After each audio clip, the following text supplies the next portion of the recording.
The Book of Genesis, Part 2, New Living Translation.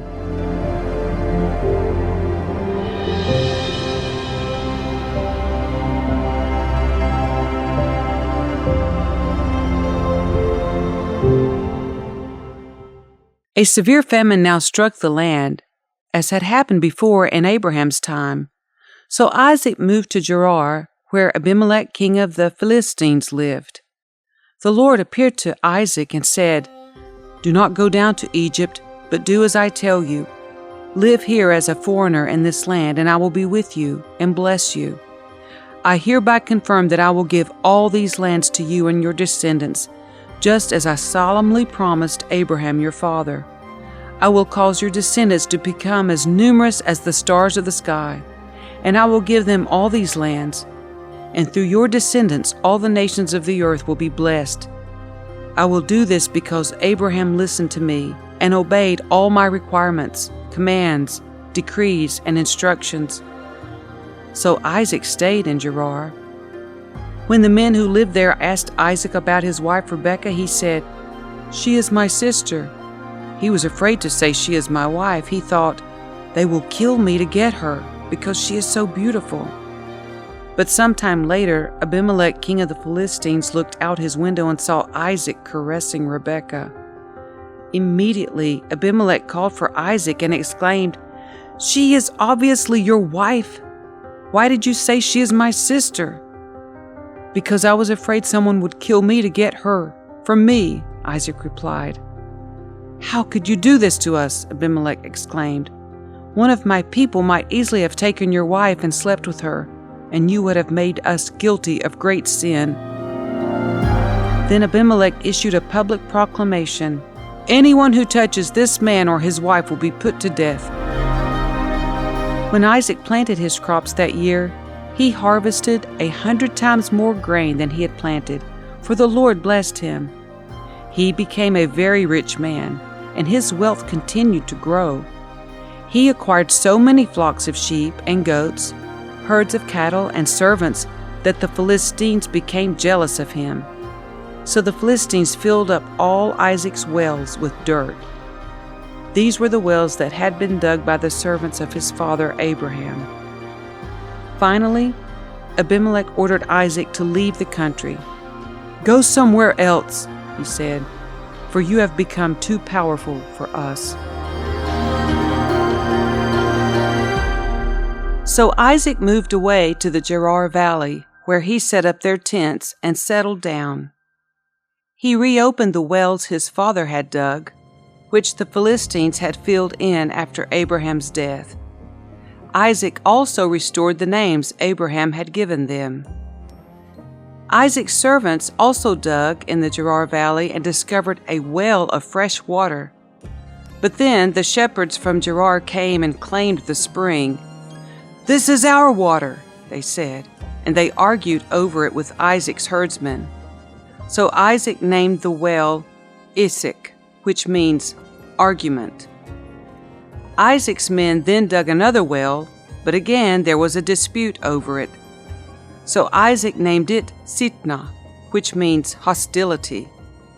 Abandoning that one, Isaac moved on and dug another well. This time there was no dispute over it, so Isaac named the place Rehoboth, which means open space, for he said, "At last the Lord has created enough space for us to prosper in this land." From there Isaac moved to Beersheba, where the Lord appeared to him on the night of his arrival. "I am the God of your father Abraham," he said. "Do not be afraid, for I am with you and will bless you. I will multiply your descendants, and they will become a great nation. I will do this because of my promise to Abraham, my servant." Then Isaac built an altar there and worshipped the Lord. He set up his camp at that place, and his servants dug another well. One day King Abimelech came from Gerar with his advisor Ahuzath, and also Phicol, his army commander. "Why have you come here?" Isaac asked. "You obviously hate me since you kicked me off your land." They replied, We can plainly see that the Lord is with you, so we want to enter into a sworn treaty with you. Let's make a covenant. Swear that you will not harm us, just as we have never troubled you. We have always treated you well, and we sent you away from us in peace. And now, look how the Lord has blessed you." So Isaac prepared a covenant feast to celebrate the treaty, and they ate and drank together. Early the next morning they each took a solemn oath not to interfere with each other. Then Isaac sent them home again, and they left him in peace. That very day Isaac's servants came and told him about a new well they had dug. "We've found water!" they exclaimed. So Isaac named the well Sheba, which means oath, and to this day the town that grew up there is called Beersheba, which means well of the oath. At the age of 40, Esau married 2 Hittite wives, Judith, the daughter of Beeri, and Basemath, the daughter of Elon. But Esau's wives made life miserable for Isaac and Rebekah. One day when Isaac was old and turning blind, he called for Esau, his older son, and said, "My son." "Yes, father," Esau replied. "I am an old man now," Isaac said, "and I don't know when I may die. Take your bow and a quiver full of arrows, and go out into the open country to hunt some wild game for me. Prepare my favorite dish and bring it here for me to eat. Then I will pronounce the blessing that belongs to you, my firstborn son, before I die." But Rebekah overheard what Isaac had said to his son Esau. So when Esau left to hunt for the wild game, she said to her son Jacob, "Listen, I overheard your father say to Esau, 'Bring me some wild game and prepare me a delicious meal. Then I will bless you in the Lord's presence before I die.' Now, my son, listen to me. Do exactly as I tell you. Go out to the flocks and bring me 2 fine young goats. I'll use them to prepare your father's favorite dish. Then take the food to your father so he can eat it and bless you before he dies." "But look," Jacob replied to Rebekah, "my brother Esau is a hairy man, and my skin is smooth. What if my father touches me? He'll see that I'm trying to trick him, and then he'll curse me instead of blessing me." But his mother replied, "Then let the curse fall on me, my son. Just do what I tell you. Go out and get the goats for me." So Jacob went out and got the young goats for his mother. Rebekah took them and prepared a delicious meal, just the way Isaac liked it. Then she took Esau's favorite clothes, which were there in the house, and gave them to her younger son Jacob. She covered his arms and the smooth part of his neck with the skin of the young goats. Then she gave Jacob the delicious meal, including freshly baked bread. So Jacob took the food to his father.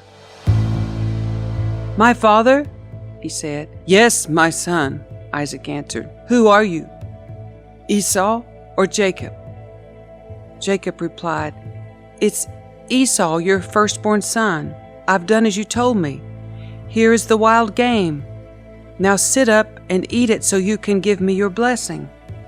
Isaac asked, "How did you find it so quickly, my son?" "The Lord your God put it in my path," Jacob replied.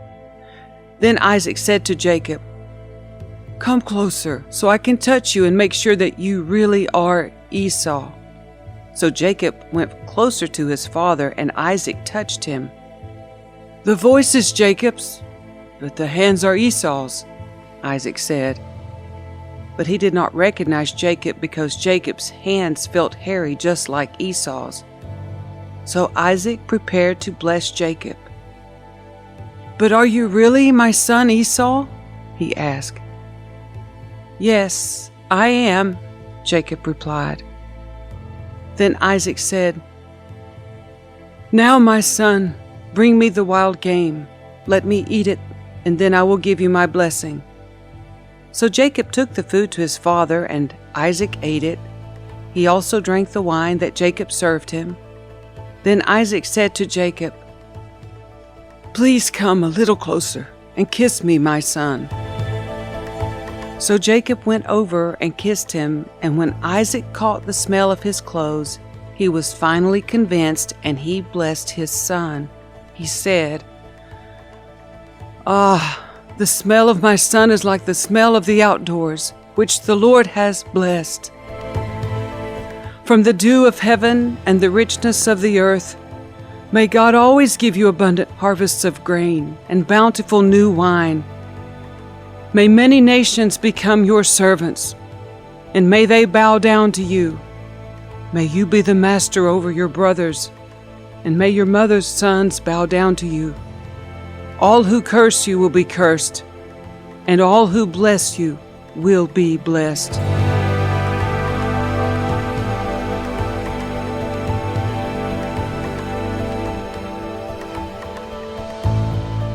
As soon as Isaac had finished blessing Jacob, and almost before Jacob had left his father, Esau returned from his hunt. Esau prepared a delicious meal and brought it to his father. Then he said, "Sit up, my father, and eat my wild game so you can give me your blessing." But Isaac asked him, "Who are you?" Esau replied, "It's your son, your firstborn son Esau." Isaac began to tremble uncontrollably and said, "Then who just served me wild game? I have already eaten it, and I have blessed him just before you came. And yes, that blessing must stand."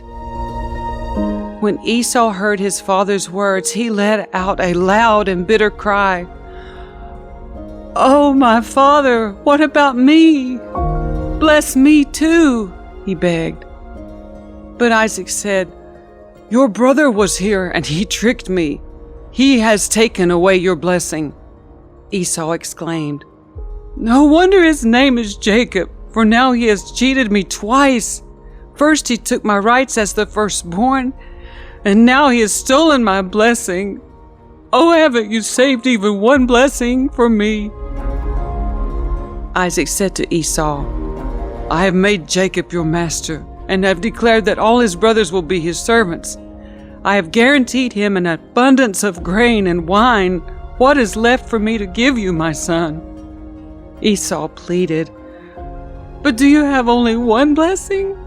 Oh, my father, bless me too." Then Esau broke down and wept. Finally, his father Isaac said to him, "You will live away from the richness of the earth, and away from the dew of the heavens above. You will live by your sword, and you will serve your brother. But when you decide to break free, you will shake his yoke from your neck." From that time on, Esau hated Jacob because their father had given Jacob the blessing. And Esau began to scheme, "I will soon be mourning my father's death, then I will kill my brother Jacob." But Rebekah heard about Esau's plans, so she sent for Jacob and told him, "Listen, Esau is consoling himself by plotting to kill you. So listen carefully, my son. Get ready and flee to my brother Laban in Haran. Stay there with him until your brother cools off. When he calms down and forgets what you have done to him, I will send for you to come back. Why should I lose both of you in one day?" Then Rebekah said to Isaac, "I'm sick and tired of these local Hittite women. I would rather die than see Jacob marry one of them."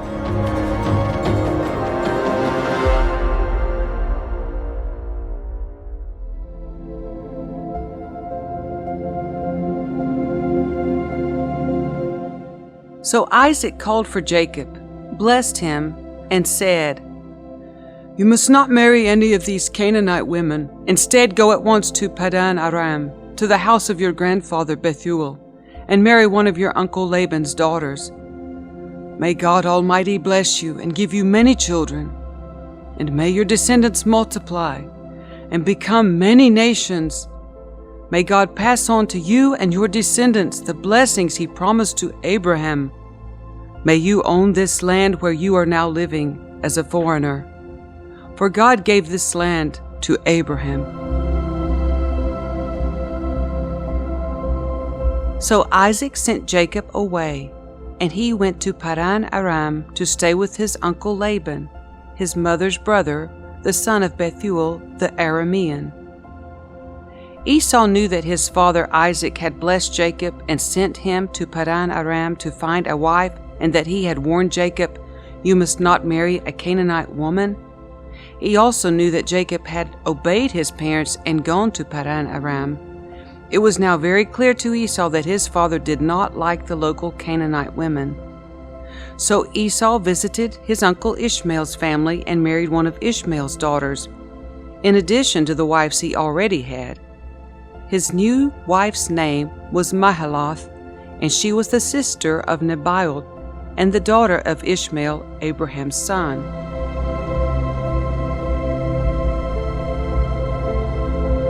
Meanwhile, Jacob left Beersheba and traveled toward Haran. At sundown, he arrived at a good place to set up camp and stopped there for the night. Jacob found a stone to rest his head against and lay down to sleep.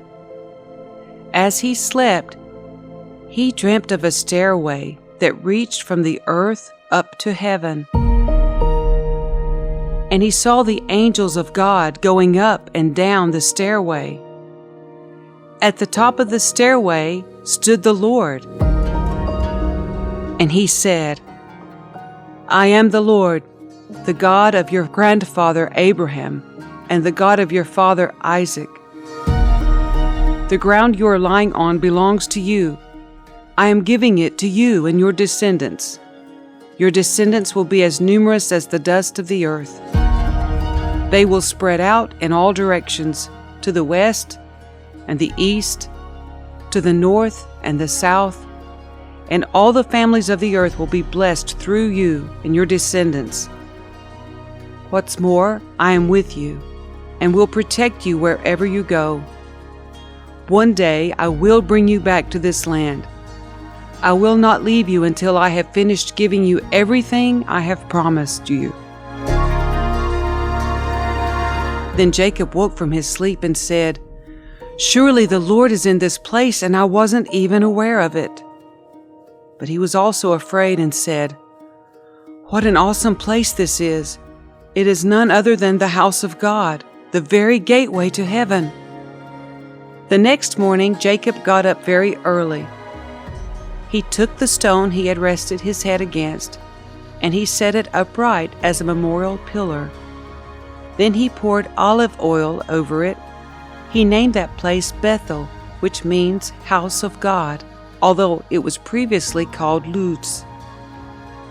Then Jacob made this vow, "If God will indeed be with me and protect me on this journey, and if he will provide me with food and clothing, and if I return safely to my father's home, then the Lord will certainly be my God, and this memorial pillar I have set up will become a place for worshiping God, and I will present to God 1/10 of everything he gives me." Then Jacob hurried on, finally arriving in the land of the east. He saw a well in the distance. 3 flocks of sheep and goats lay in an open field beside it, waiting to be watered, but a heavy stone covered the mouth of the well. It was the custom there to wait for all the flocks to arrive before removing the stone and watering the animals. Afterward, the stone would be placed back over the mouth of the well. Jacob went over to the shepherds and asked, "Where are you from, my friends?" "We are from Haran," they answered. "Do you know a man there named Laban, the grandson of Nahor?" he asked. "Yes, we do," they replied. "Is he doing well?" Jacob asked. "Yes, he's well," they answered. "Look, here comes his daughter Rachel with the flock now." Jacob said, "Look, it's still broad daylight, too early to round up the animals. Why don't you water the sheep and goats so they can get back out to pasture?" "We can't water the animals until all the flocks have arrived," they replied. "Then the shepherds move the stone from the mouth of the well, and we water all the sheep and goats."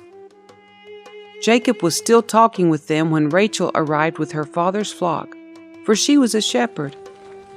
And because Rachel was his cousin, the daughter of Laban, his mother's brother, and because the sheep and goats belonged to his uncle Laban, Jacob went over to the well and moved the stone from its mouth and watered his uncle's flock. Then Jacob kissed Rachel, and he wept aloud. He explained to Rachel that he was her cousin on her father's side, the son of her aunt Rebekah. So Rachel quickly ran and told her father Laban. As soon as Laban heard that his nephew Jacob had arrived, he ran out to meet him. He embraced and kissed him and brought him home.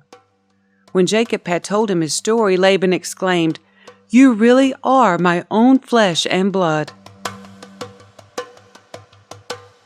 After Jacob had stayed with Laban for about a month, Laban said to him, "You shouldn't work for me without pay, just because we are relatives. Tell me how much your wages should be."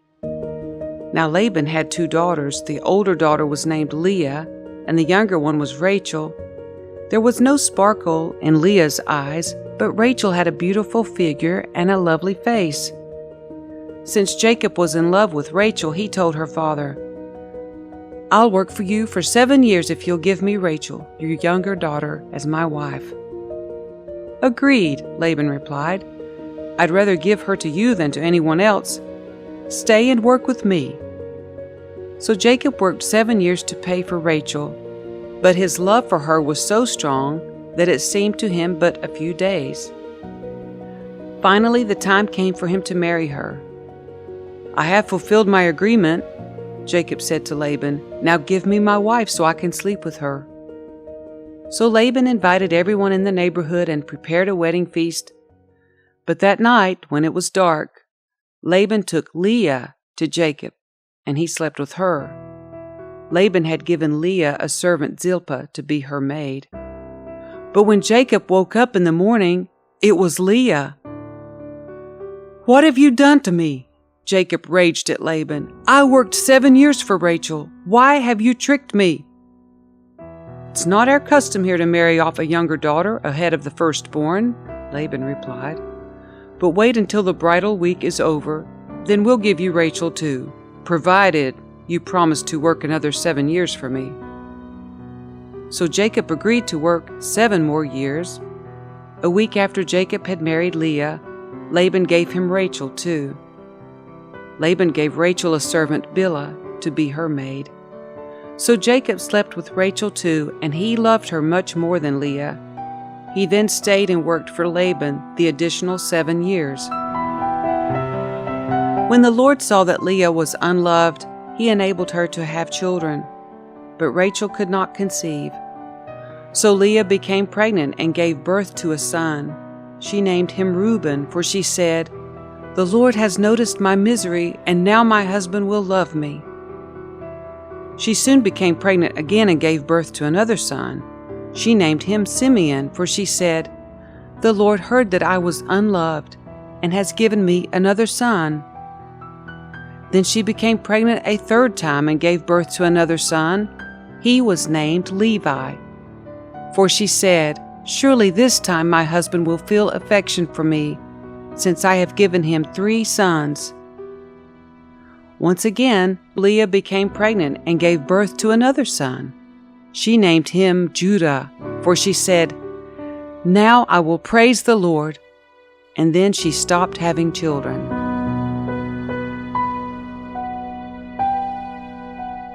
When Rachel saw that she wasn't having any children for Jacob, she became jealous of her sister. She pleaded with Jacob, "Give me children or I'll die." Then Jacob became furious with Rachel. "Am I God?" he asked. "He's the one who has kept you from having children." Then Rachel told him, "Take my maid Bilhah and sleep with her. She will bear children for me, and through her I can have a family too." So Rachel gave her servant Bilhah to Jacob as a wife, and he slept with her. Bilhah became pregnant and presented him a son. Rachel named him Dan, for she said, "God has vindicated me. He has heard my request and given me a son." Then Bilhah became pregnant again and gave Jacob a second son. Rachel named him Naphtali, for she said, "I have struggled hard with my sister and I'm winning." Meanwhile, Leah realized that she was not getting pregnant anymore, so she took her servant Zilpah and gave her to Jacob as a wife. Soon Zilpah presented him with a son. Leah named him Gad, for she said, "How fortunate I am." Then Zilpah gave Jacob a second son, and Leah named him Asher, for she said, "What joy is mine! Now the other women will celebrate with me." One day during the wheat harvest, Reuben found some mandrakes growing in a field and brought them to his mother Leah. Rachel begged Leah, "Please give me some of your son's mandrakes." But Leah angrily replied, "Wasn't it enough that you stole my husband? Now you will steal my son's mandrakes too?" Rachel answered, "I will let Jacob sleep with you tonight if you give me some of the mandrakes." So that evening, as Jacob was coming home from the fields, Leah went out to meet him. "You must come and sleep with me tonight," she said, "for I have paid for you with some mandrakes that my son found." So that night he slept with Leah, and God answered Leah's prayers. She became pregnant again and gave birth to a fifth son for Jacob. She named him Issachar, for she said, "God has rewarded me for giving my servant to my husband as a wife." Then Leah became pregnant again and gave birth to a sixth son for Jacob. She named him Zebulun, for she said, "God has given me a good reward. Now my husband will treat me with respect, for I have given him 6 sons." Later she gave birth to a daughter and named her Dinah. Then God remembered Rachel's plight and answered her prayers by enabling her to have children. She became pregnant and gave birth to a son. "God has removed my disgrace," she said. And she named him Joseph, for she said, "May the Lord add yet another son to my family." Soon after Rachel had given birth to Joseph, Jacob said to Laban, "Please release me, so I can go home to my own country. Let me take my wives and children, for I have earned them by serving you, and let me be on my way. You certainly know how hard I have worked for you." "Please listen to me," Laban replied.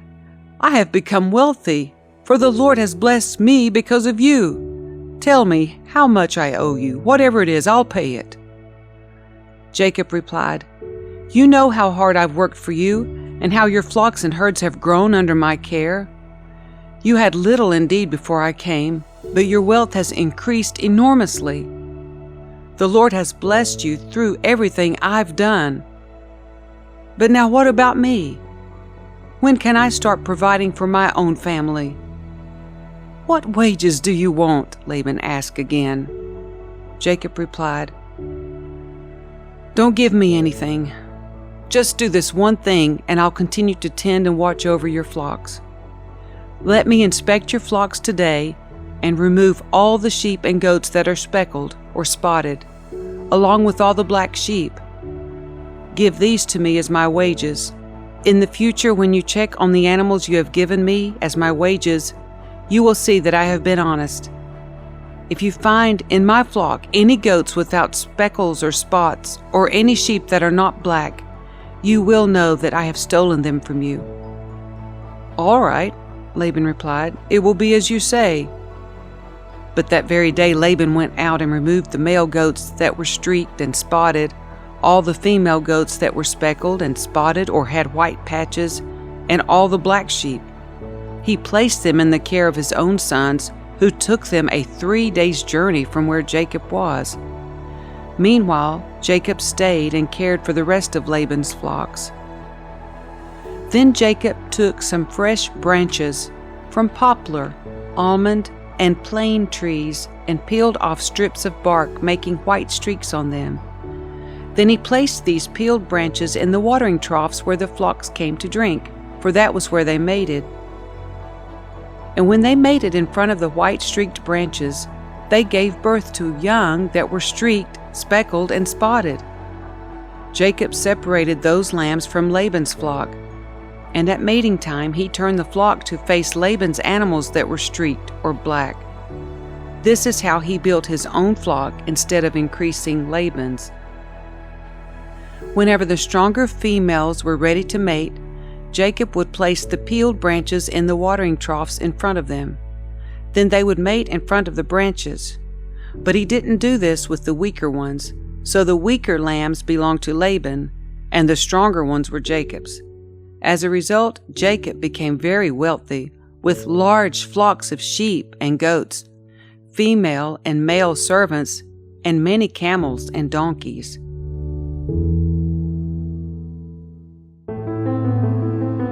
But Jacob soon learned that Laban's sons were grumbling about him. "Jacob has robbed our father of everything," they said. "He has gained all his wealth at our father's expense." And Jacob began to notice a change in Laban's attitude toward him. Then the Lord said to Jacob, "Return to the land of your father and grandfather, and to your relatives there, and I will be with you." So Jacob called Rachel and Leah out to the field where he was watching his flock. He said to them, "I have noticed that your father's attitude toward me has changed, but the God of my father has been with me. You know how hard I have worked for your father, but he has cheated me, changing my wages 10 times. But God has not allowed him to do me any harm, for if he said, 'The speckled animals will be your wages,' the whole flock began to produce speckled young. And when he changed his mind and said, 'The striped animals will be your wages,' then the whole flock produced striped young. In this way God has taken your father's animals and given them to me." One time during the mating season, I had a dream and saw that the male goats mating with the females were streaked, speckled, and spotted. Then in my dream the angel of God said to me, "Jacob?" And I replied, "Yes, here I am." The angel said, "Look up, and you will see that only the streaked, speckled, and spotted males are mating with the females of your flock. For I have seen how Laban has treated you. I am the God who appeared to you at Bethel, the place where you anointed the pillar of stone and made your vow to me.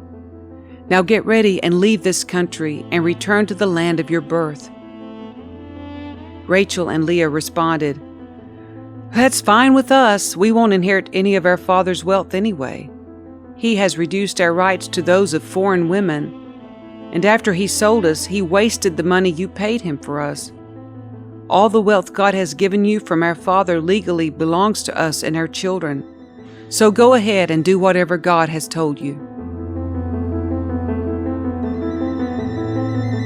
So Jacob put his wives and children on camels, and he drove all his livestock in front of him.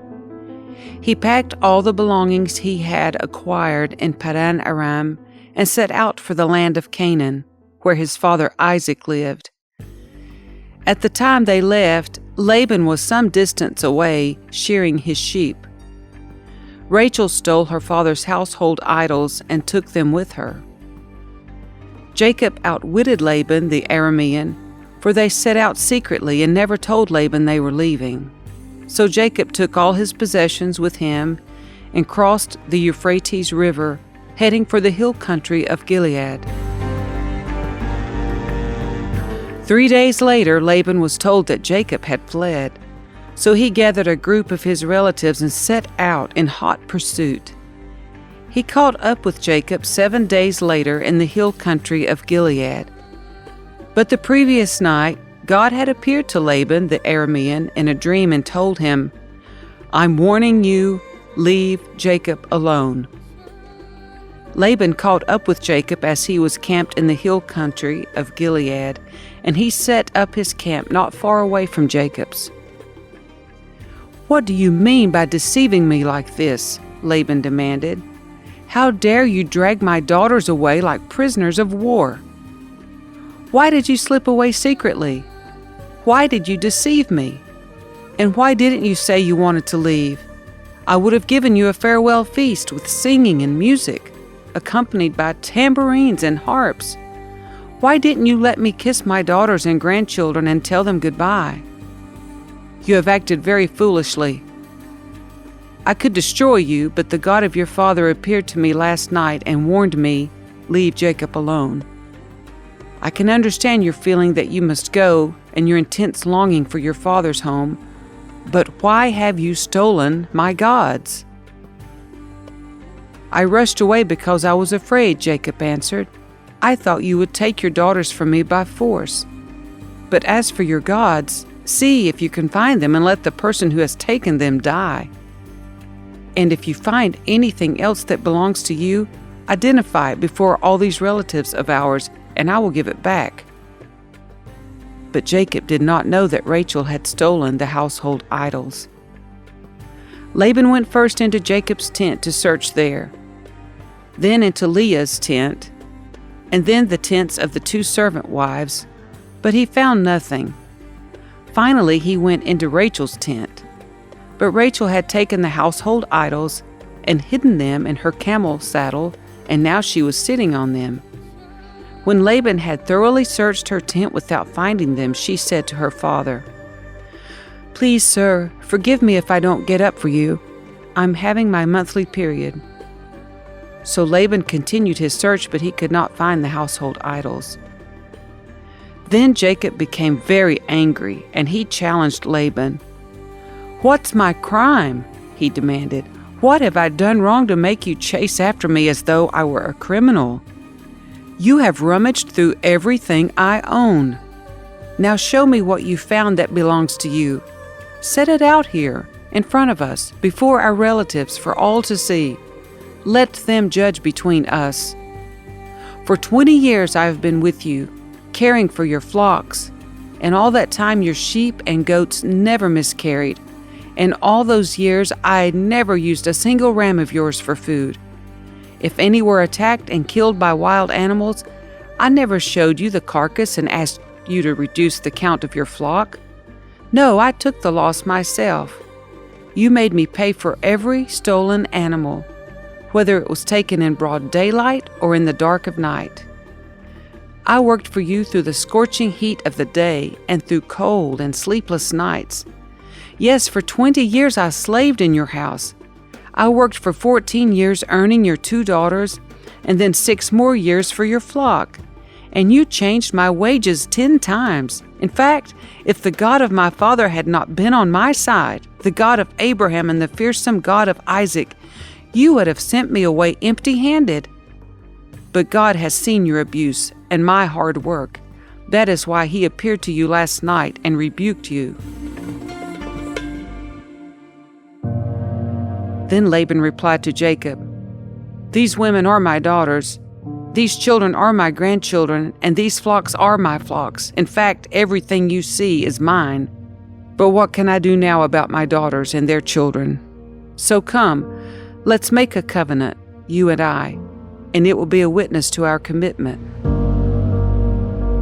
So Jacob took a stone and set it up as a monument. Then he told his family members, "Gather some stones."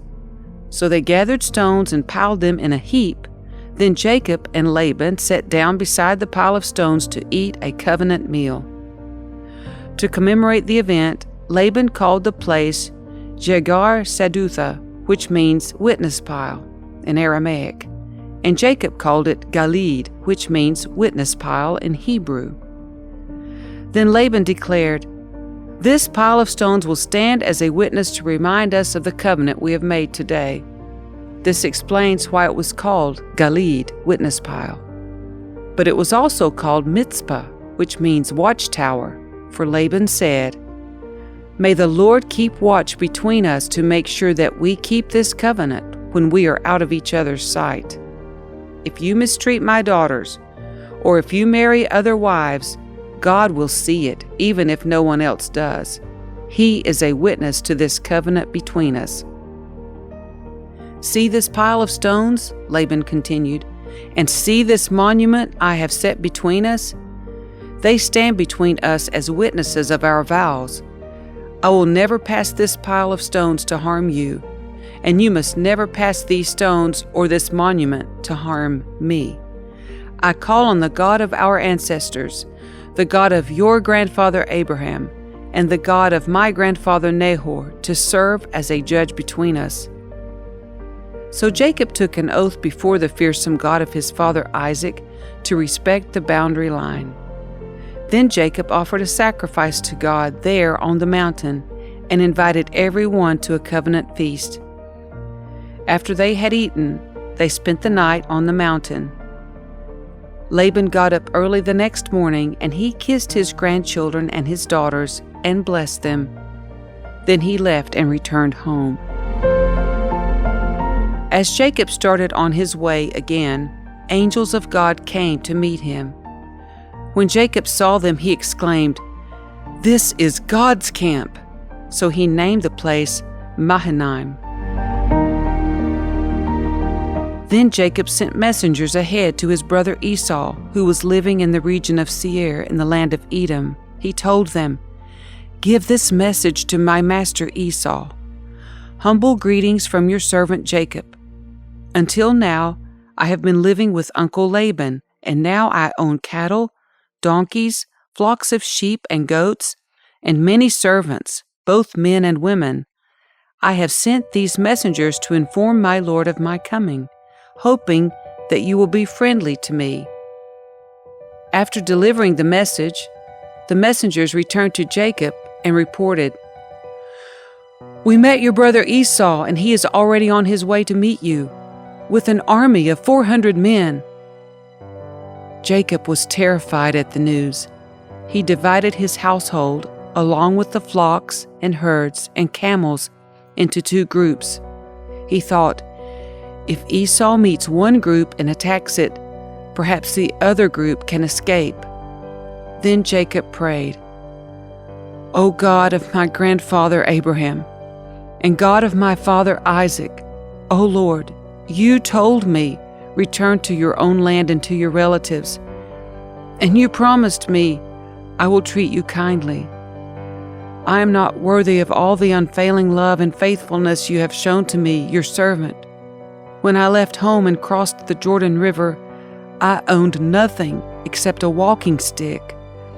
Now my household fills 2 large camps.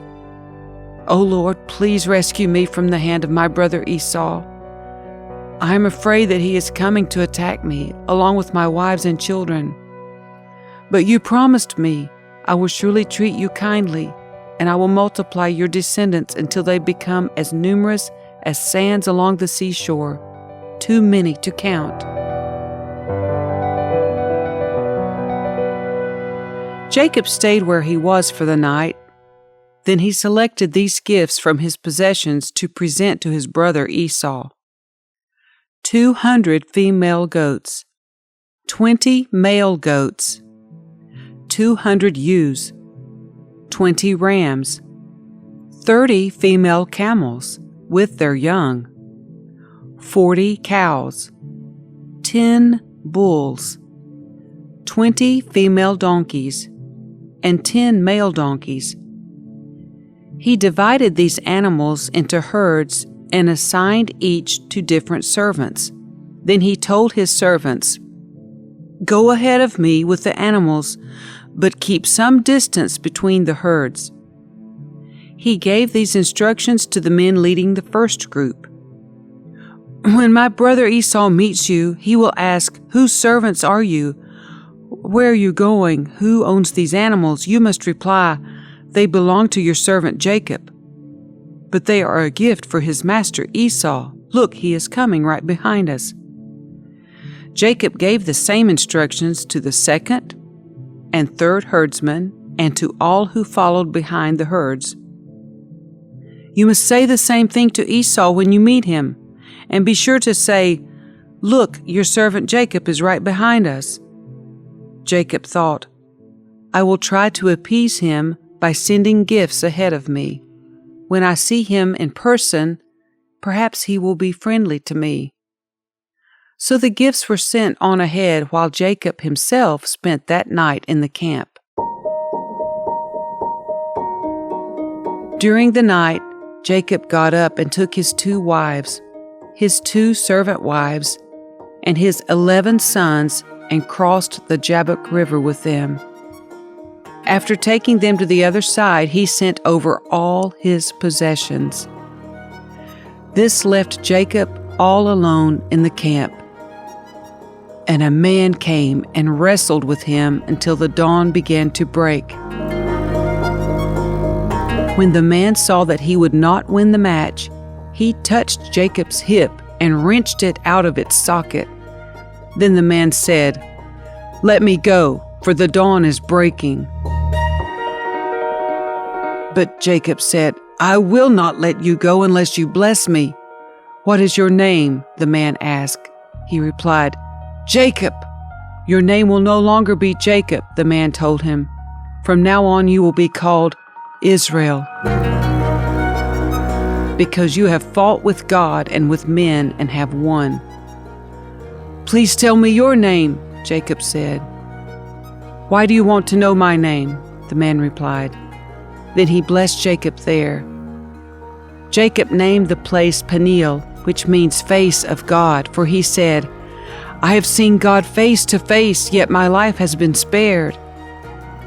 The sun was rising as Jacob left Peniel, and he was limping because of the injury to his hip. Even today, the people of Israel don't eat the tendon near the hip socket because of what happened that night when the man strained the tendon of Jacob's hip.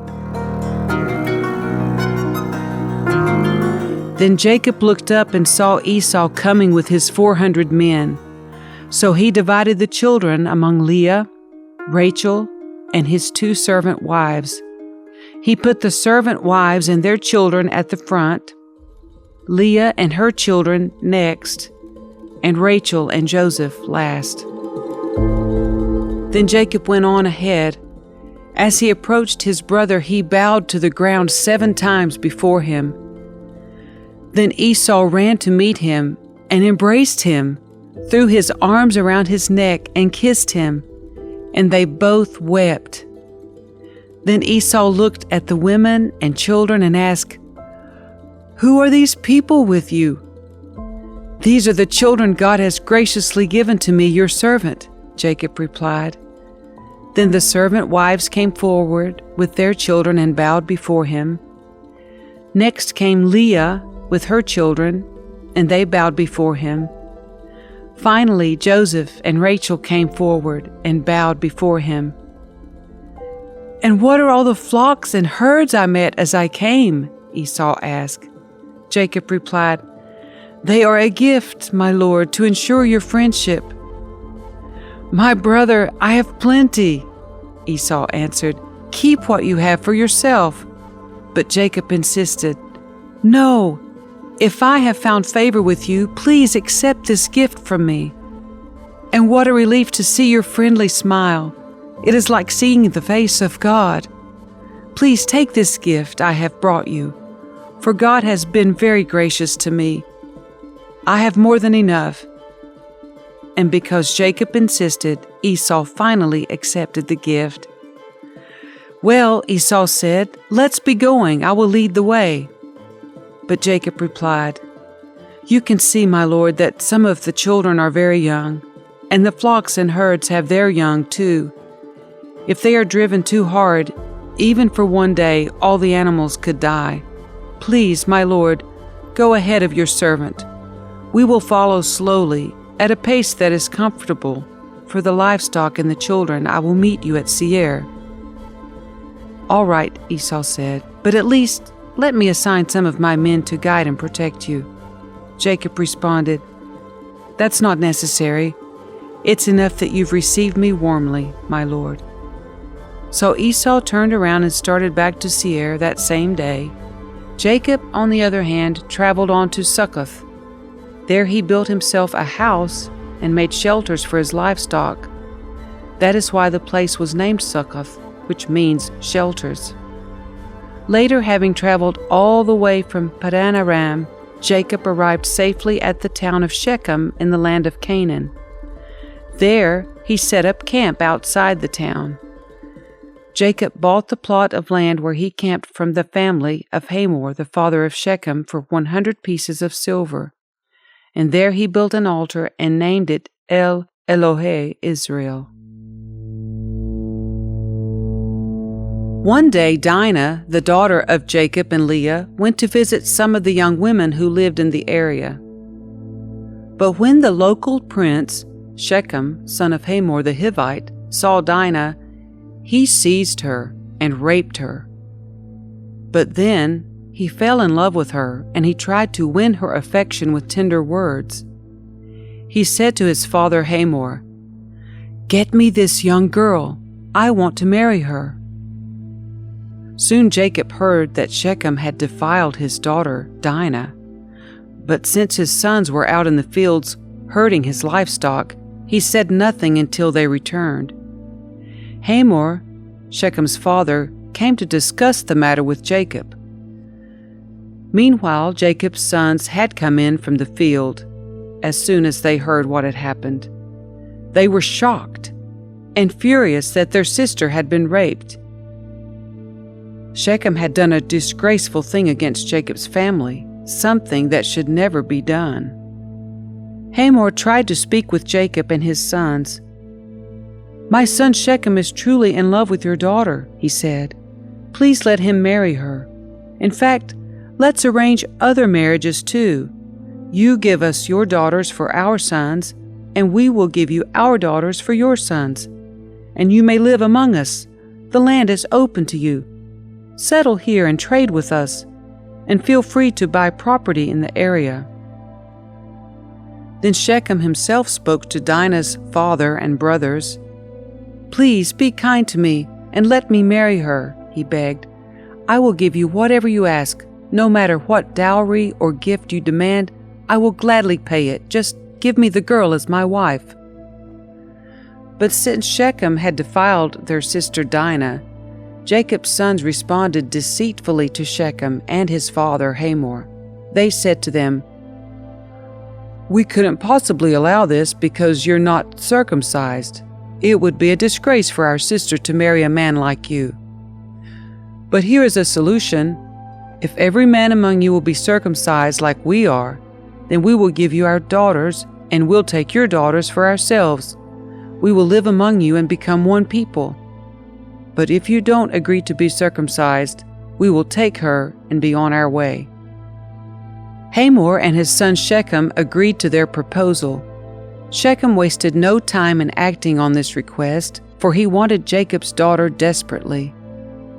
Shechem was a highly respected member of his family, and he went with his father Hamor to present this proposal to the leaders at the town gate. "These men are our friends," they said. "Let's invite them to live here among us and trade freely. Look, the land is large enough to hold them. We can take their daughters as wives and let them marry ours. But they will consider staying here and becoming one people with us only if all of our men are circumcised, just as they are. But if we do this, all their livestock and possessions will eventually be ours. Come, let's agree to their terms and let them settle here among us." So all the men in the town council agreed with Hamor, and Shechem, and every male in the town was circumcised. But 3 days later, when their wounds were still sore, 2 of Jacob's sons, Simeon and Levi, who were Dinah's full brothers, took their swords and entered the town without opposition. Then they slaughtered every male there, including Hamor and his son Shechem. They killed them with their swords, then took Dinah from Shechem's house and returned to their camp. Meanwhile, the rest of Jacob's sons arrived. Finding the men slaughtered, they plundered the town because their sister had been defiled there. They seized all the flocks and herds and donkeys, everything they could lay their hands on, both inside the town and outside in the fields. They looted all the wealth and plundered their houses. They also took all their little children and wives and led them away as captives. Afterward, Jacob said to Simeon and Levi, "You have ruined me. You made me stink among all the people of this land, among all the Canaanites and Perizzites. We are so few that they will join forces and crush us. I will be ruined and my entire household will be wiped out." "But why should we let him treat our sister like a prostitute?" they retorted angrily. Then God said to Jacob, "Get ready and move to Bethel and settle there. Build an altar there to the God who appeared to you when you fled from your brother Esau." So Jacob told everyone in his household, "Get rid of all your pagan idols, purify yourselves, and put on clean clothing. We are now going to Bethel, where I will build an altar to the God who answered my prayers when I was in distress. He has been with me wherever I have gone." So they gave Jacob all their pagan idols and earrings, and he buried them under the great tree near Shechem. As they set out, a terror from God spread over the people and all the towns of that area, so no one attacked Jacob's family. Eventually, Jacob and his household arrived at Luz, also called Bethel, in Canaan.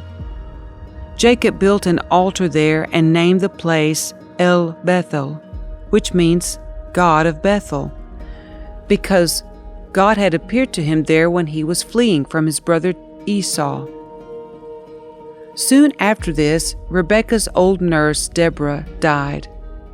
She was buried beneath the oak tree in the valley below Bethel. Ever since, the tree has been called Alon Bakuth, which means oak of weeping. Now that Jacob had returned from Paddan-Aram, God appeared to him again at Bethel. God blessed him, saying, "Your name is Jacob, but you will not be called Jacob any longer. From now on, your name will be Israel." So God renamed him Israel. Then God said, "I am El Shaddai, God Almighty. Be fruitful and multiply. You will become a great nation, even many nations. Kings will be among your descendants. And I will give you the land I once gave to Abraham and Isaac. Yes, I will give it to you and your descendants after you." Then God went up from the place where he had spoken to Jacob. Jacob set up a stone pillar to mark the place where God had spoken to him. Then he poured wine over it as an offering to God, and anointed the pillar with olive oil. And Jacob named the place Bethel, which means house of God, because God had spoken to him there. Leaving Bethel, Jacob and his clan moved on toward Ephrath. But Rachel went into labor while they were still some distance away. Her labor pains were intense. After a very hard delivery, the midwife finally exclaimed, "Don't be afraid, you have another son." Rachel was about to die, but with her last breath she named the baby Ben-Oni, which means son of my sorrow. The baby's father, however, called him Benjamin, which means son of my right hand. So Rachel died and was buried on the way to Ephrath, that is Bethlehem. Jacob set up a stone monument over Rachel's grave, and it can be seen there to this day. Then Jacob traveled on and camped beyond Migdal-Eder. While he was living there, Reuben had intercourse with Bilhah, his father's concubine, and Jacob soon heard about it. These are the names of the 12 sons of Jacob. The sons of Leah were Reuben, Jacob's oldest son, Simeon, Levi, Judah, Issachar, and Zebulun. The sons of Rachel were Joseph and Benjamin. The sons of Bilhah, Rachel's servant, were Dan and Naphtali. The sons of Zilpah, Leah's servant, were Gad and Asher. These are the names of the sons who were born to Jacob at Paddan-Aram. So Jacob returned to his father Isaac in Mamre, which is near Kiriath Arba, now called Hebron, where Abraham and Isaac had both lived as foreigners. Isaac lived for 180 years. Then he breathed his last and died at a ripe old age, joining his ancestors in death. And his sons, Esau and Jacob, buried him.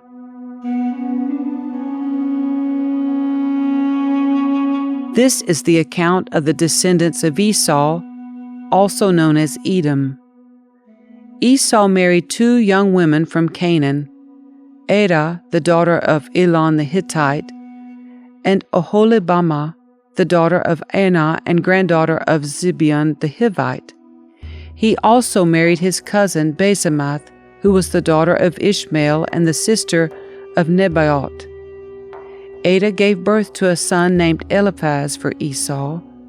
Basemath gave birth to a son named Reuel. Oholibamah gave birth to sons named Yeshush, Jalam, and Korah. All these were sons born to Esau in the land of Canaan.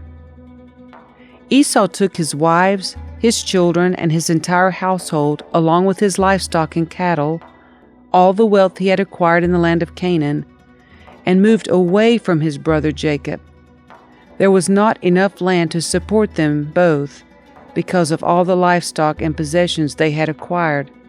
So Esau, also known as Edom, settled in the hill country of Seir. This is the account of Esau's descendants, the Edomites, who lived in the hill country of Seir. These are the names of Esau's sons: Eliphaz, the son of Esau's wife Adah, and Reuel, the son of Esau's wife Basemath. The descendants of Eliphaz were Teman, Omar, Zepho, Gatam, and Kenaz. Timnah, the concubine of Esau's son Eliphaz, gave birth to a son named Abimelech. These are the descendants of Esau's wife Adah. The descendants of Reuel were Nahath, Zerah, Shema, and Mitzah. These are the descendants of Esau's wife Basemath. Esau also had sons through Oholibamah, the daughter of Anah and the granddaughter of Zibeon. Their names were Jeush, Jalam, and Korah. These are the descendants of Esau who became the leaders of various clans.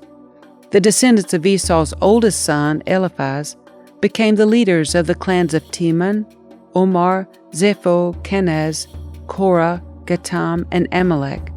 These are the clan leaders in the land of Edom who descended from Eliphaz. All these were descendants of Esau's wife Adah. The descendants of Esau's son Reuel became the leaders of the clans of Nahath, Zerah, Shema, and Mitzah. These are the clan leaders in the land of Edom who descended from Reuel. All these were descendants of Esau's wife Basemath.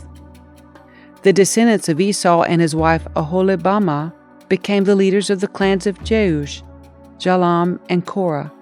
These are the clan leaders who descended from Esau's wife Oholibamah, the daughter of Anah.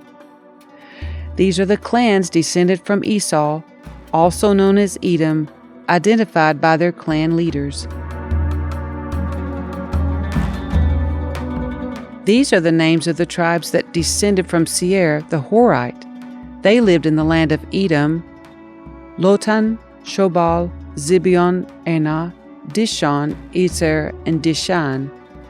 These were the Horite clan leaders, the descendants of Seir, who lived in the land of Edom. The descendants of Lotan were Hori and Himam. Lotan's sister was named Timnah. The descendants of Shobal were Alvan, Manahath, Ebal, Shepho, and Onam. The descendants of Zibeon were Aiah, Anah. This is the Anah who discovered the hot springs in the wilderness while he was grazing his father's donkeys. The descendants of Anah were his son Dishon and his daughter Oholibamah. The descendants of Dishon were Hiddan, Eshban, Ithran, and Kiran. The descendants of Ezer were Bilhan, Zaavan, and Achan. The descendants of Dishon were Uz and Aran. So these were the leaders of the Horite clans. Lotan, Shobal, Zibeon, Anah, Dishon, Itzer, and Dishan. The Horite clans were named after their clan leaders who lived in the land of Seir. These are the kings who ruled in the land of Edom before any king ruled over the Israelites. Bela, son of Beor, who ruled in Edom from his city of Dinhabah. When Bela died, Jobab, son of Zerah, from Bozrah, became king in his place. When Jobab died, Husham, from the land of Timonites, became king in his place. When Husham died, Hadad, son of Bedad, became king in his place and ruled from the city of Avith. He was the one who defeated the Midianites in the land of Moab. When Hadad died, Samlah, from the city of Masrekah, became king in his place. When Samlah died, Shaul, from the city of Rehoboth on the river, became king in his place. When Shaul died, Baal-Hanan, son of Akbor, became king in his place. When Baal-Hanan, son of Akbor, died, Hadad became king in his place and ruled from the city of Pau. His wife was Mehetabel, the daughter of Matred and granddaughter of Me-Zahub. These are the names of the leaders of the clans descended from Esau, who lived in the places named for them: Timnah, Alva, Jetheth, Aholibamah, Elah, Pinon, Kenaz, Timan, Mibzar, Magdiel, and Iram. These are the leaders of the clans of Edom, listed according to their settlements in the land they occupied. They all descended from Esau, the ancestor of the Edomites.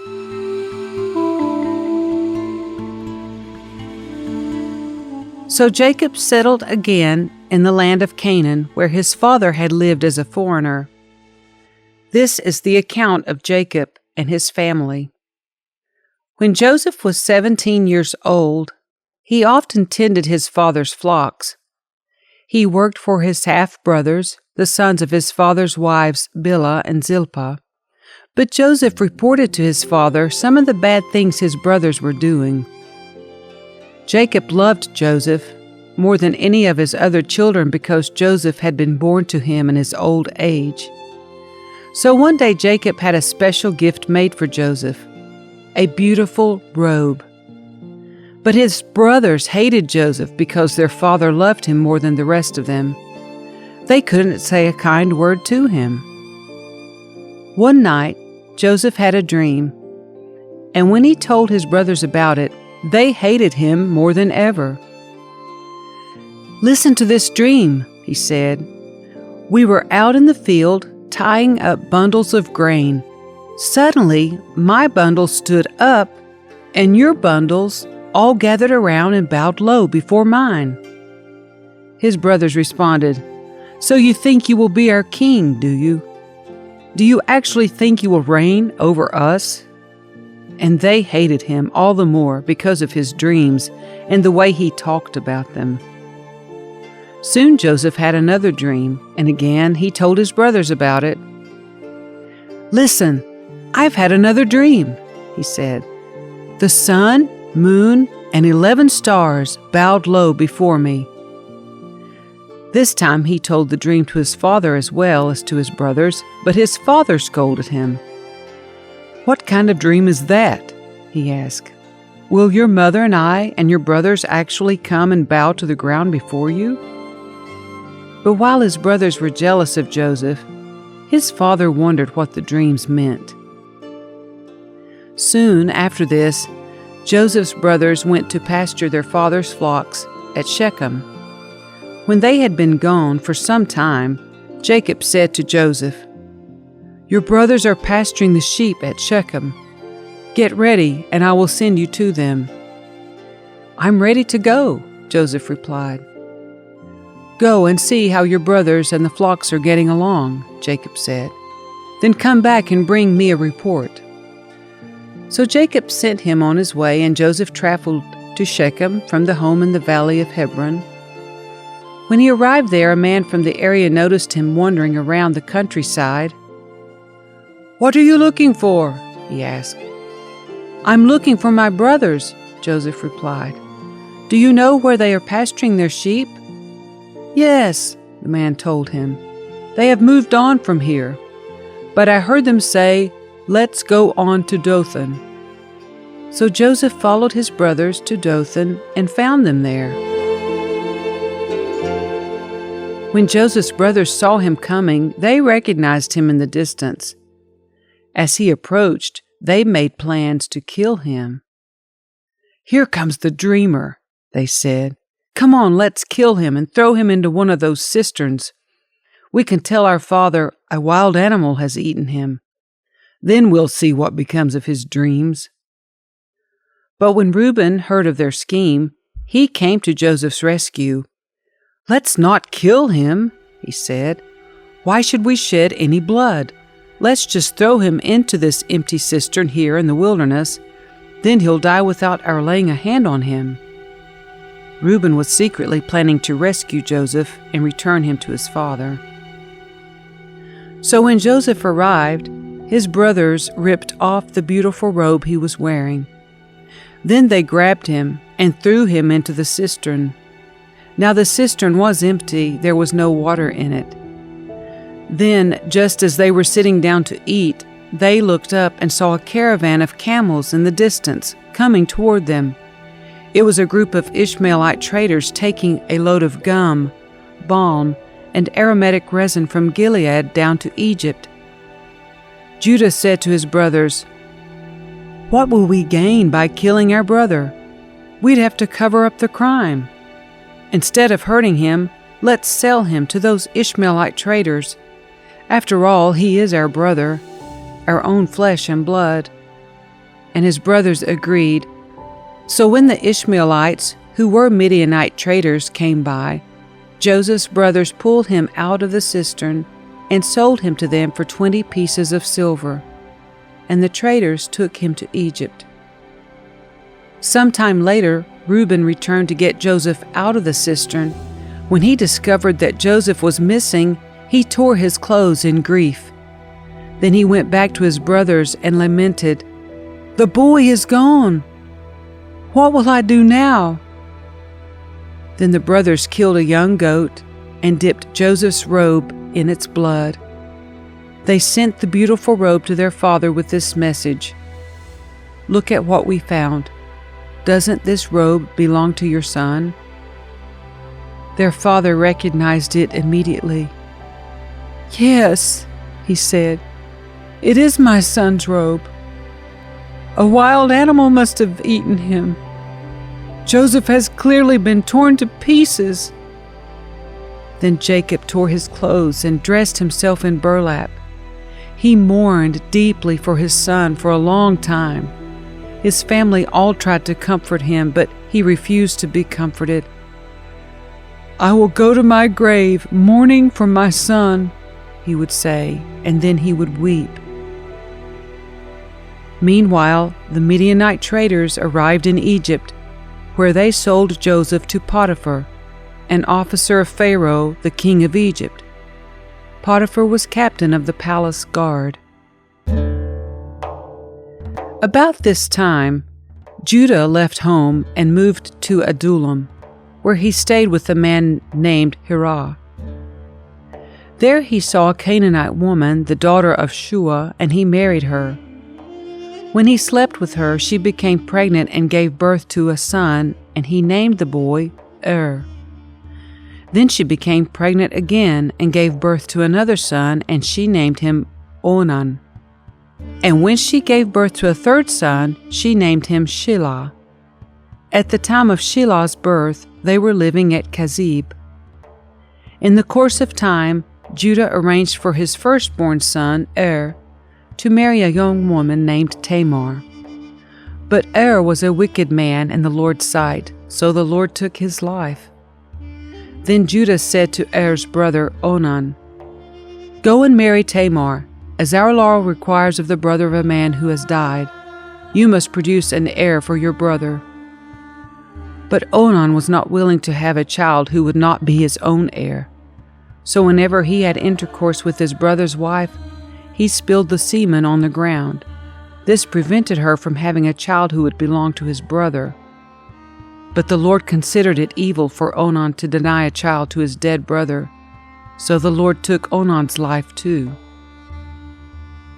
Then Judah said to Tamar, his daughter-in-law, "Go back to your parents' home and remain a widow until my son Shelah is old enough to marry you."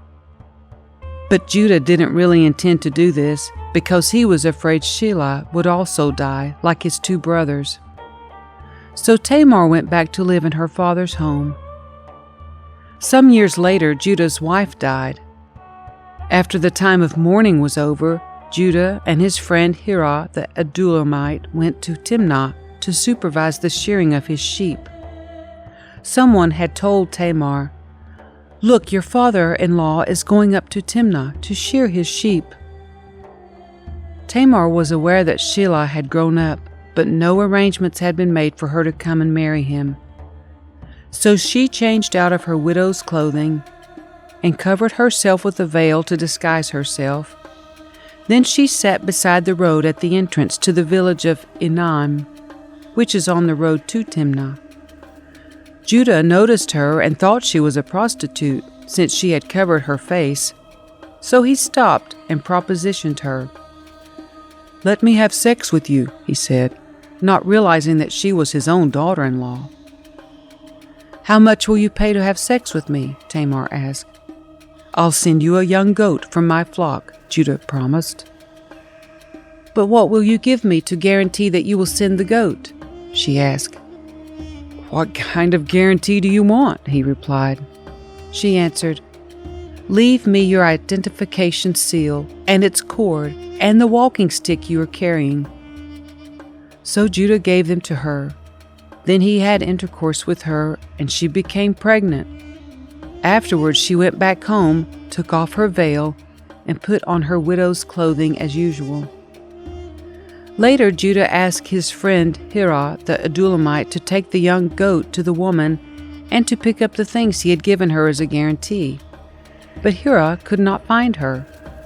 So he asked the men who lived there, "Where can I find the shrine prostitute who was sitting beside the road at the entrance to Edom?" "We've never had a shrine prostitute here," they replied. So Hirah returned to Judah and told him, "I couldn't find her anywhere, and the men of the village claim they've never had a shrine prostitute there."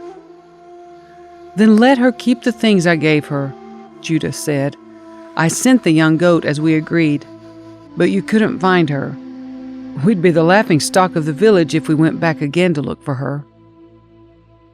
About 3 months later, Judah was told, "Tamar, your daughter-in-law, has acted like a prostitute, and now because of this she's pregnant." "Bring her out and let her be burned," Judah demanded. But as they were taking her out to kill her, she sent this message to her father-in-law. "The man who owns these things made me pregnant. Look closely. Whose seal and cord and walking stick are these?" Judah recognized them immediately and said, "She is more righteous than I am, because I didn't arrange for her to marry my son Shelah." And Judah never slept with Tamar again. When the time came for Tamar to give birth, it was discovered that she was carrying twins. While she was in labor, one of the babies reached out his hand. The midwife grabbed it and tied a scarlet string around the child's wrist, announcing, "This one came out first." But then he pulled back his hand, and out came his brother. "What?" the midwife exclaimed. "How did you break out first?" So he was named Perez. Then the baby with the scarlet string on his wrist was born, and he was named Zerah. When Joseph was taken to Egypt by the Ishmaelite traders, he was purchased by Potiphar, an Egyptian officer. Potiphar was captain of the guard for Pharaoh, the king of Egypt. The Lord was with Joseph, so he succeeded in everything he did as he served in the home of his Egyptian master. Potiphar noticed this and realized that the Lord was with Joseph, giving him success in everything he did. This pleased Potiphar, so he made Joseph his personal attendant. He put him in charge of his entire household and everything he owned. From the day Joseph was put in charge of his master's household and property, the Lord began to bless Potiphar's household for Joseph's sake. All his household affairs ran smoothly, and his crops and livestock flourished. So Potiphar gave Joseph complete administrative responsibility over everything he owned. With Joseph there, he didn't worry about a thing, except what kind of food to eat. Joseph was a very handsome and well-built young man, and Potiphar's wife soon began to look at him lustfully. "Come and sleep with me," she demanded. But Joseph refused. "Look," he told her, "my master trusts me with everything in his entire household. No one here has more authority than I do. He has held back nothing from me except you, because you are his wife. How could I do such a wicked thing? It would be a great sin against God." She kept putting pressure on Joseph day after day, but he refused to sleep with her, and he kept out of her way as much as possible. One day, however, no one else was around when he went in to do his work. She came and grabbed him by his cloak, demanding, "Come on, sleep with me." Joseph tore himself away, but he left his cloak in her hand as he ran from the house. When she saw that she was holding his cloak and he had fled, she called out to her servants. Soon all the men came running. "Look," she said, "my husband has brought this Hebrew slave here to make fools of us. He came into my room to rape me, but I screamed. When he heard me scream, he ran outside and got away, but he left his cloak behind with me." She kept the cloak with her until her husband came home. Then she told him her story. "That Hebrew slave you've brought into our house tried to come in and fool around with me," she said. "But when I screamed, he ran outside, leaving his cloak with me." Potiphar was furious when he heard his wife's story about how Joseph had treated her. So he took Joseph and threw him into the prison where the king's prisoners were held, and there he remained.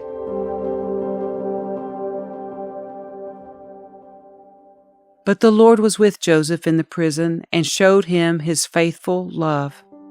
And the Lord made Joseph a favorite with the prison warden.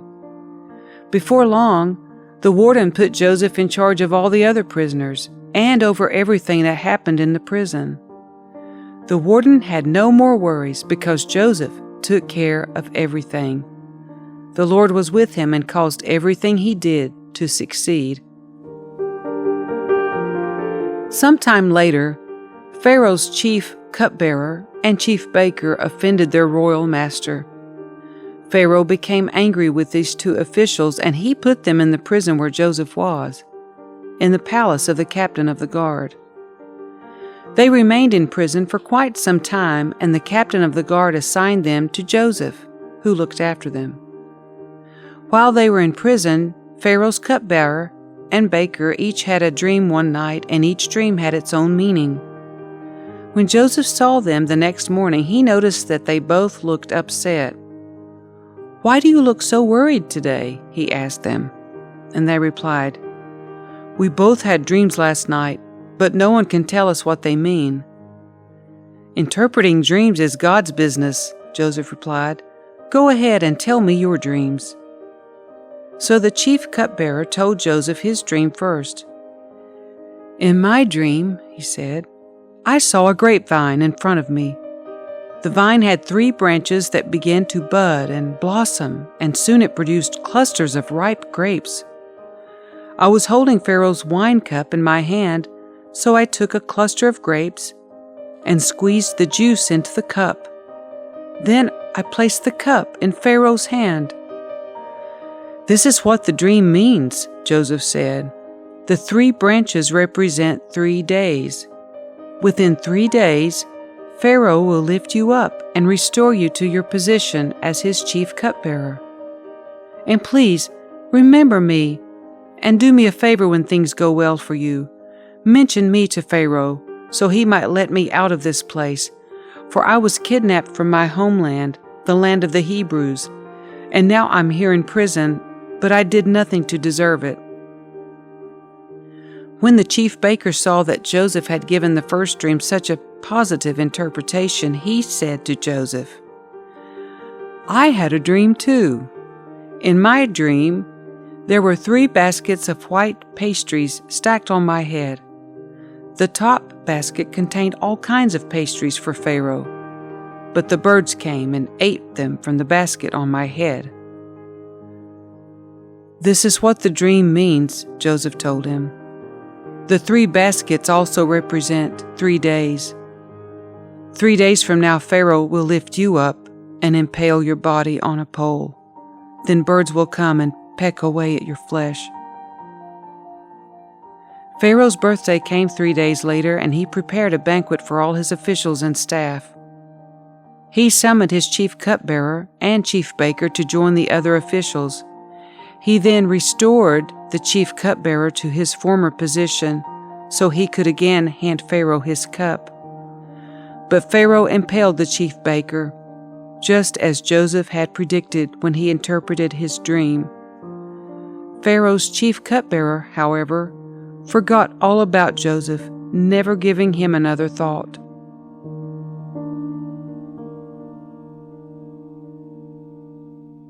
Two full years later, Pharaoh dreamed that he was standing on the bank of the Nile River.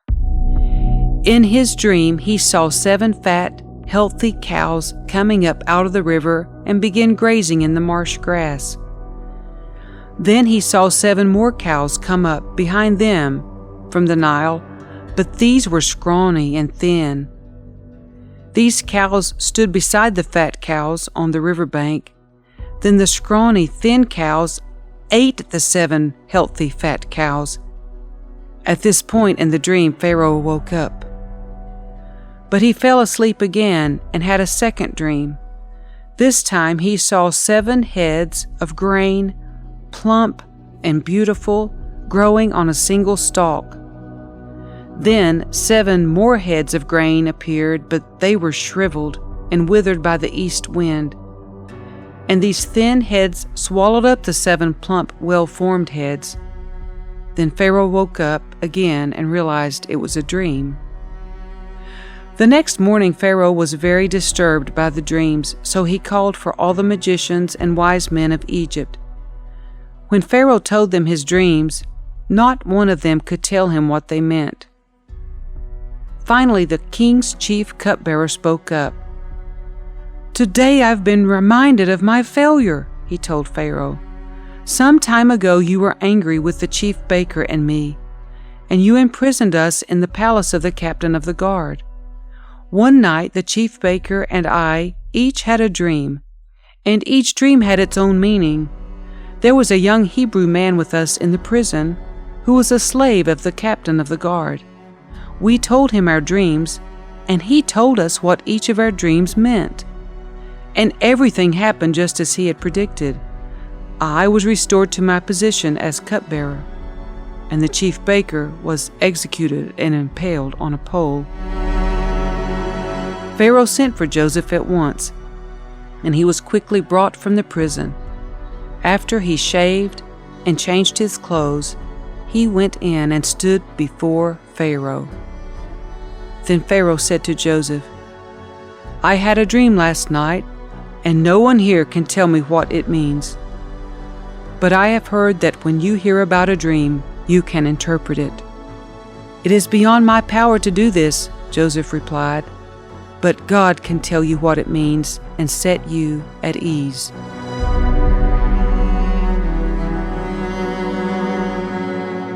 So Pharaoh told Joseph his dream.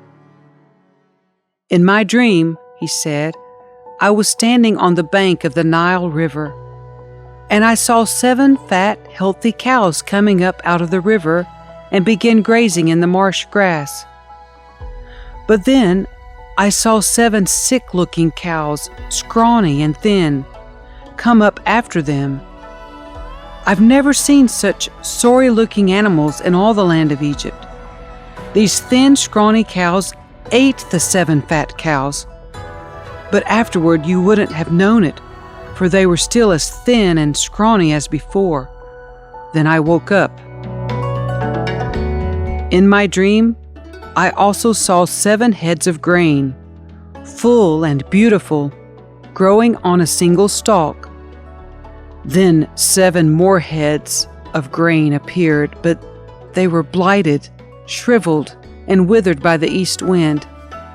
And the shriveled heads swallowed the 7 healthy heads. I told these dreams to the magicians, but no one could tell me what they mean. Joseph responded, "Both of Pharaoh's dreams mean the same thing. God is telling Pharaoh in advance what he is about to do. The 7 healthy cows and the 7 healthy heads of grain both represent 7 years of prosperity. The 7 thin, scrawny cows that came up later and the 7 thin heads of grain withered by the east wind represent 7 years of famine. This will happen just as I have described it, for God has revealed to Pharaoh in advance what he is about to do. The next 7 years will be a period of great prosperity throughout the land of Egypt. But afterward, there will be 7 years of famine so great that all the prosperity will be forgotten in Egypt. Famine will destroy the land. This famine will be so severe that even the memory of the good years will be erased. As for having 2 similar dreams, it means that these events have been decreed by God, and he will soon make them happen. Therefore Pharaoh should find an intelligent and wise man and put him in charge of the entire land of Egypt. Then Pharaoh should appoint supervisors over the land and let them collect 1/5 of all the crops during the 7 good years. Have them gather all the food produced in the good years that are just ahead and bring it to Pharaoh's storehouses. Store it away and guard it, so there will be food in the cities. That way there will be enough to eat when the 7 years of famine come to the land of Egypt. Otherwise, this famine will destroy the land." Joseph's suggestions were well received by Pharaoh and his officials. So Pharaoh asked his officials, "Can we find anyone else like this man, so obviously filled with the Spirit of God?" Then Pharaoh said to Joseph, "Since God has revealed the meaning of the dreams to you, clearly no one else is as intelligent or wise as you are. You will be in charge of my court, and all my people will take orders from you. Only I, sitting on my throne, will have a rank higher than yours." Pharaoh said to Joseph, "I hereby put you in charge of the entire land of Egypt." Then Pharaoh removed his signet ring from his hand and placed it on Joseph's finger. He dressed him in fine linen clothing and hung a gold chain around his neck. Then he had Joseph ride in the chariot reserved for his second in command, and wherever Joseph went, the command was shouted, "Kneel down!" So Pharaoh put Joseph in charge of all Egypt, and Pharaoh said to him, "I am Pharaoh, but no one will lift a hand or foot in the entire land of Egypt without your approval." Then Pharaoh gave Joseph a new Egyptian named Zaphenath-Paneah. He also gave him a wife whose name was Asenath. She was the daughter of Potiphar, the priest of On. So Joseph took charge of the entire land of Egypt. He was 30 years old when he began serving in the court of Pharaoh, the king of Egypt. And when Joseph left Pharaoh's presence, he inspected the entire land of Egypt. As predicted, for 7 years the land produced bumper crops. During those years, Joseph gathered all the crops grown in Egypt and stored the grain from the surrounding fields in the cities. He piled up huge amounts of grain, like sand on the seashore. Finally, he stopped keeping records because there was too much to measure. During this time, before the first of the famine years, 2 sons were born to Joseph and his wife Asenath, the daughter of Potiphar, the priest of On. Joseph named his older son Manasseh, for he said, "God has made me forget all my troubles and everyone in my father's family." Joseph named his second son Ephraim, for he said, "God has made me fruitful in this land of my grief." At last the 7 years of bumper crops throughout the land of Egypt came to an end. Then the 7 years of famine began, just as Joseph had predicted. The famine also struck all the surrounding countries, but throughout Egypt there was plenty of food. Eventually, however, the famine spread throughout the land of Egypt as well, and when the people cried out to Pharaoh for food, he told them, "Go to Joseph and do whatever he tells you." So with severe famine everywhere, Joseph opened up the storehouses and distributed grain to the Egyptians, for the famine was severe throughout the land of Egypt, and people from all around came to Egypt to buy grain from Joseph, because the famine was severe throughout the world.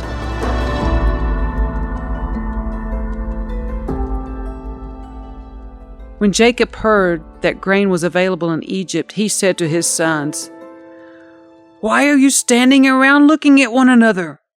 I have heard there is grain in Egypt. Go down there and buy enough grain to keep us alive.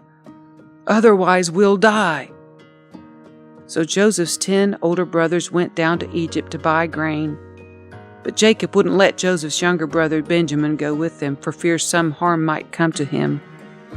So Jacob's sons arrived in Egypt, along with others to buy food, for the famine was in Canaan as well. Since Joseph was governor of all Egypt and in charge of selling grain to all the people, it was to him that his brothers came. When they arrived, they bowed before him with their faces to the ground. Joseph recognized his brothers instantly, but he pretended to be a stranger and spoke harshly to them. "Where are you from?" he demanded. "From the land of Canaan," they replied. "We have come to buy food."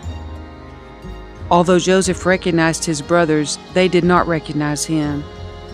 And he remembered the dreams he had had about them many years before. He said to them, "You are spies.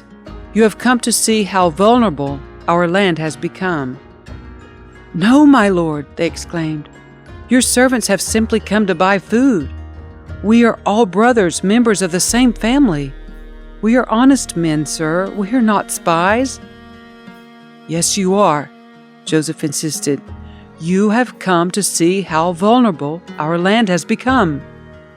"Sir," they said, "there are actually 12 of us. We, your servants, are all brothers, sons of a man living in the land of Canaan. Our youngest brother is back there with our father right now, and one of our brothers is no longer with us." But Joseph insisted, "As I said, you are spies. This is how I will test your story. I swear by the life of Pharaoh that you will never leave Egypt unless your youngest brother comes here. One of you must go and get your brother. I'll keep the rest of you here in prison. Then we'll find out whether or not your story is true.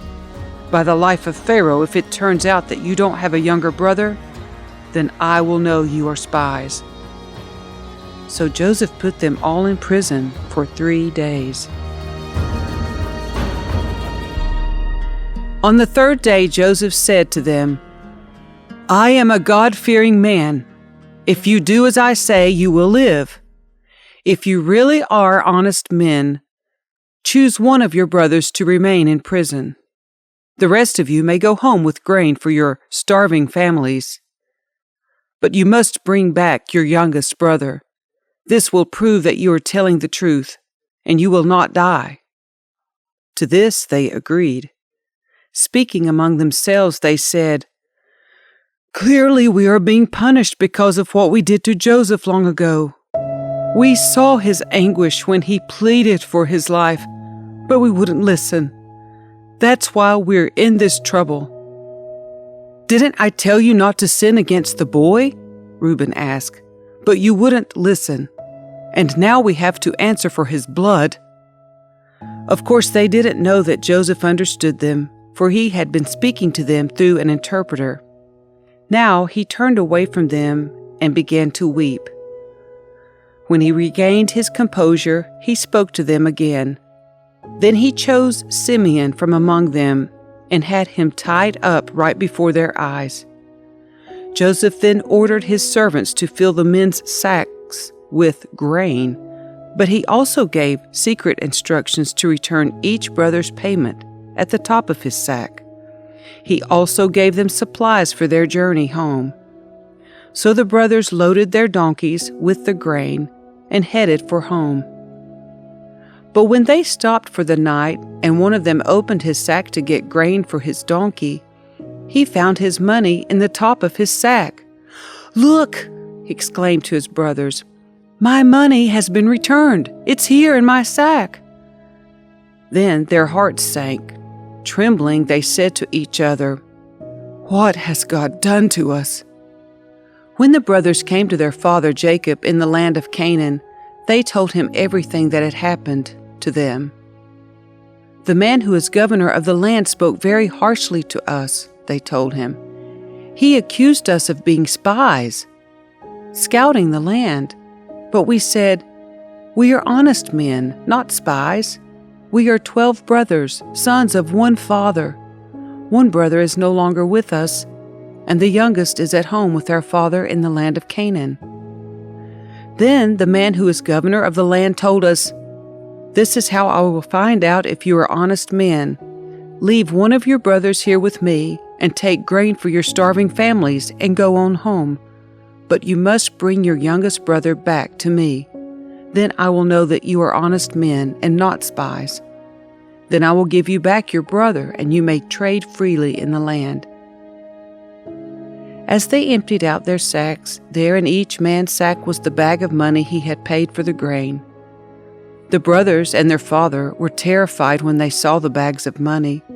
Jacob exclaimed, 'You are robbing me of my children. Joseph is gone, Simeon is gone, and now you want to take Benjamin too. Everything is going against me.' Then Reuben said to his father, 'You may kill my 2 sons if I don't bring Benjamin back to you. I'll be responsible for him, and I promise to bring him back.' But Jacob replied, 'My son will not go down with you. His brother Joseph is dead, and he is all I have left. If anything should happen to him on your journey, you would send this grieving, white-haired man to his grave.'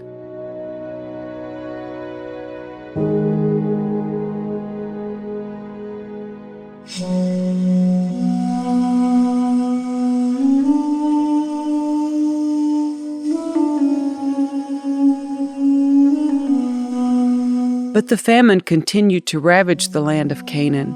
When the grain they had brought from Egypt was almost gone, Jacob said to his sons, 'Go back and buy us a little more food.' But Judah said, 'The man was serious when he warned us, "You won't see my face again unless your brother is with you." If you send Benjamin with us, we will go down and buy more food. But if you don't let Benjamin go, we won't go either. Remember, the man said, "You won't see my face again unless your brother is with you." "Why were you so cruel to me?" Jacob moaned. "Why did you tell him you had another brother?" "The man kept asking us questions about our family," they replied. "He asked, 'Is your father still alive? Do you have another brother?' So we answered his questions. How could we know he would say, 'Bring your brother down here'?" Judah said to his father, "Send the boy with me, and we will be on our way. Otherwise we will all die of starvation, and not only we, but you and our little ones. I personally guarantee his safety. You may hold me responsible if I don't bring him back to you. Then let me bear the blame forever. If we hadn't wasted all this time, we could have gone and returned twice by now." So their father Jacob finally said to them, If it can't be avoided, then at least do this. Pack your bags with the best products of this land. Take them down to the man as gifts: balm, honey, gum, aromatic resin, pistachio nuts, and almonds. Also take double the money that was put back in your sacks, as it was probably someone's mistake. Then take your brother and go back to the man. May God Almighty give you mercy as you go before the man, so that he will release Simeon and let Benjamin return. But if I must lose my children, so be it." So the men packed Jacob's gifts and doubled the money and headed off with Benjamin. They finally arrived in Egypt and presented themselves to Joseph. When Joseph saw Benjamin with them, he said to the manager of his household, "These men will eat with me this noon. Take them inside the palace. Then go slaughter an animal and prepare a big feast." So the man did as Joseph told him and took them into Joseph's palace. The brothers were terrified when they saw that they were being taken into Joseph's house. "It's because of the money someone put in our sacks last time we were here," they said. "He plans to pretend that we stole it. Then he will seize us, make us slaves, and take our donkeys." The brothers approached the manager of Joseph's household and spoke to him at the entrance to the palace. "Sir," they said, "we came to Egypt once before to buy food, but as we were returning home, we stopped for the night and opened our sacks. Then we discovered that each man's money, the exact amount paid, was in the top of his sack. Here it is, we have brought it back with us. We also have additional money to buy more food. We have no idea who put our money in our sacks." "Relax, don't be afraid," the household manager told them. "Your God, the God of your father, must have put this treasure into your sacks. I know I received your payment." Then he released Simeon and brought him out to them.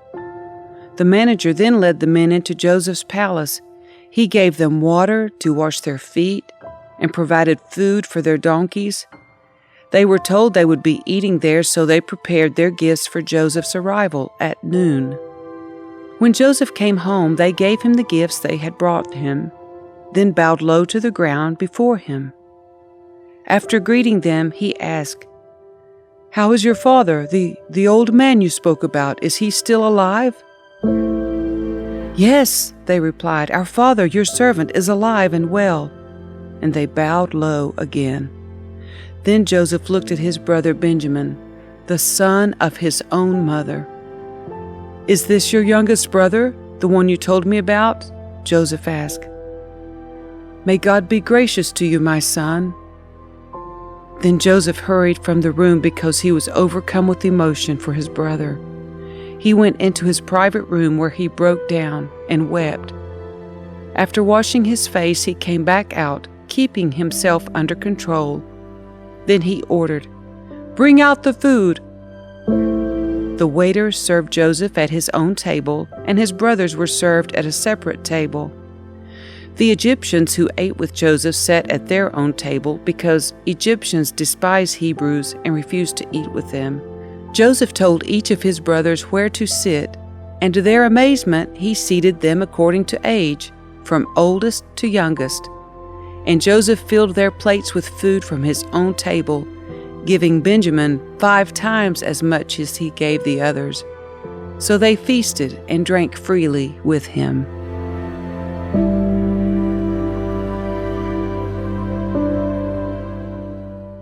When his brothers were ready to leave, Joseph gave these instructions to his palace manager. "Fill each of their sacks with as much grain as they can carry, and put each man's money back into his sack. Then put my personal silver cup at the top of the youngest brother's sack, along with the money for his grain." So the manager did as Joseph instructed him. The brothers were up at dawn and were sent on their way with their loaded donkeys. But when they had gone only a short distance and were barely out of the city, Joseph said to his palace manager, "Chase after them and stop them. When you catch up with them, ask them, 'Why have you repaid my kindness with such evil? Why have you stolen my master's silver cup, which he uses to predict the future? What a wicked thing you have done.'" When the palace manager caught up with the men, he spoke to them as he had been instructed. "What are you talking about?" the brothers responded. "We are your servants and would never do such a thing. Didn't we return the money we found in our sacks? We brought it back all the way from the land of Canaan. Why would we steal silver or gold from your master's house? If you find his cup with any one of us, let that man die, and all the rest of us, my lord, will be your slaves." "That's fair," the man replied, "but only the one who stole the cup will be my slave. The rest of you may go free." They all quickly took their sacks from their backs of their donkeys and opened them. The palace manager searched the brothers' sacks from the oldest to the youngest, and the cup was found in Benjamin's sack. When the brothers saw this, they tore their clothing in despair. Then they loaded their donkeys again and returned to the city. Joseph was still in his palace when Judah and his brothers arrived, and they fell to the ground before him. "What have you done?" Joseph demanded. "Don't you know that a man like me can predict the future?" Judah answered, "Oh, my lord, what can we say to you? How can we explain this? How can we prove our innocence? God is punishing us for our sins. My lord, we have all returned to be your slaves, all of us, not just our brother who had your cup in his sack." "No," Joseph said, "I would never do such a thing. Only the man who stole this cup will be my slave. The rest of you may go back to your father in peace." Then Judah stepped forward and said, "Please, my lord, let your servant say just one word to you. Please do not be angry with me, even though you are as powerful as Pharaoh himself. My lord, previously you asked us, your servants, 'Do you have a father or a brother?' And we responded, 'Yes, my lord, we have a father who is an old man, and his youngest son is a child of his old age. His full brother is dead, and he alone is left of his mother's children, and his father loves him very much. And you said to us, "Bring him here so I can see him with my own eyes." But we said to you, "My lord, the boy cannot leave his father, for his father would die." But you told us, "Unless your youngest brother comes with you, you will never see my face again." So we returned to your servant, our father, and we told him what you had said. Later, when he said, "Go back again and buy us more food," we replied, "We can't go unless you let our youngest brother go with us. We'll never get to see the man's face unless our youngest brother is with us." Then my father said to us, "As you know, my wife had 2 sons, and one of them went away and never returned. Doubtless he was torn to pieces by some wild animal. I have never seen him since. Now if you take his brother away from me, and any harm comes to him, you will send this grieving, white-haired man to his grave. And now, my lord, I cannot go back to my father without the boy. Our father's life is bound up in the boy's life. If he sees that the boy is not with us, our father will die. We, your servants, will indeed be responsible for sending that grieving, white-haired man to his grave. My lord, I guaranteed to my father that I would take care of the boy. I told him, if I don't bring him back to you, I will bear the blame forever.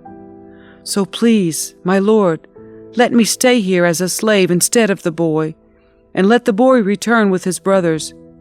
For how can I return to my father if the boy is not with me? I couldn't bear to see the anguish this would cause my father." Joseph could stand it no longer.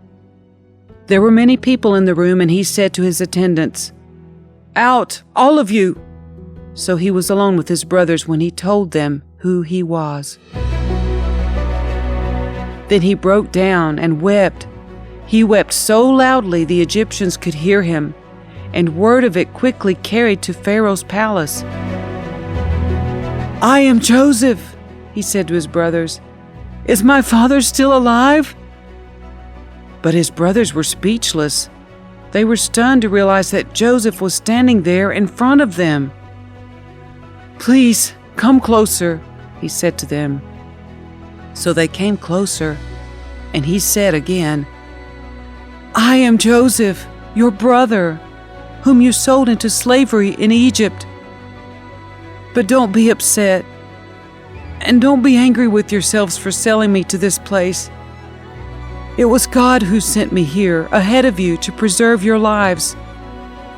This famine that has ravaged the land for 2 years will last 5 more years, and there will be neither plowing nor harvesting. God has sent me ahead of you to keep you and your families alive and to preserve many survivors. So it was God who sent me here, not you. And He is the one who has made me an advisor to Pharaoh, the manager of his entire household, and the governor of all Egypt.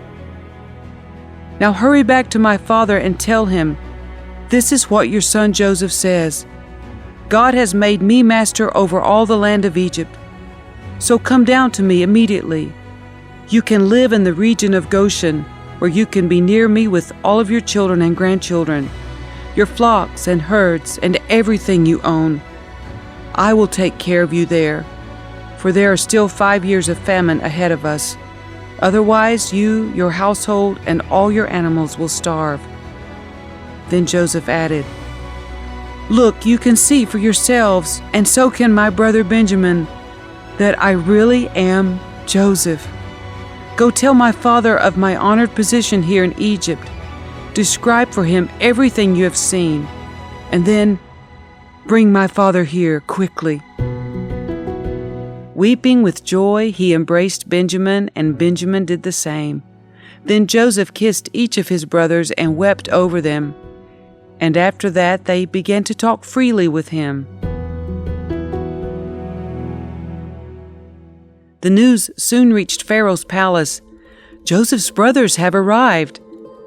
Pharaoh and his officials were all delighted to hear this. Pharaoh said to Joseph, "Tell your brothers, this is what you must do. Load your pack animals and hurry back to the land of Canaan. Then get your father and all your families and return here to me. I will give you the very best land in Egypt, and you will eat from the best that the land produces." Then Pharaoh said to Joseph, "Tell your brothers, take wagons from the land of Egypt to carry your little children and your wives, and bring your father here. Don't worry about your personal belongings, for the best of all the land of Egypt is yours." So the sons of Jacob did as they were told. Joseph provided them with wagons as Pharaoh had commanded, and he gave them supplies for the journey. And he gave each of them new clothes. But to Benjamin he gave 5 changes of clothes and 300 pieces of silver. He also sent his father 10 male donkeys loaded with the finest products of Egypt, and 10 female donkeys loaded with grain and bread and other supplies he would need on his journey. So Joseph sent his brothers off, and as they left, he called after them, "Don't quarrel about all this along the way." And they left Egypt and returned to their father Jacob in the land of Canaan. "Joseph is still alive," they told him, "and he is governor of all the land of Egypt." Jacob was stunned at the news. He couldn't believe it.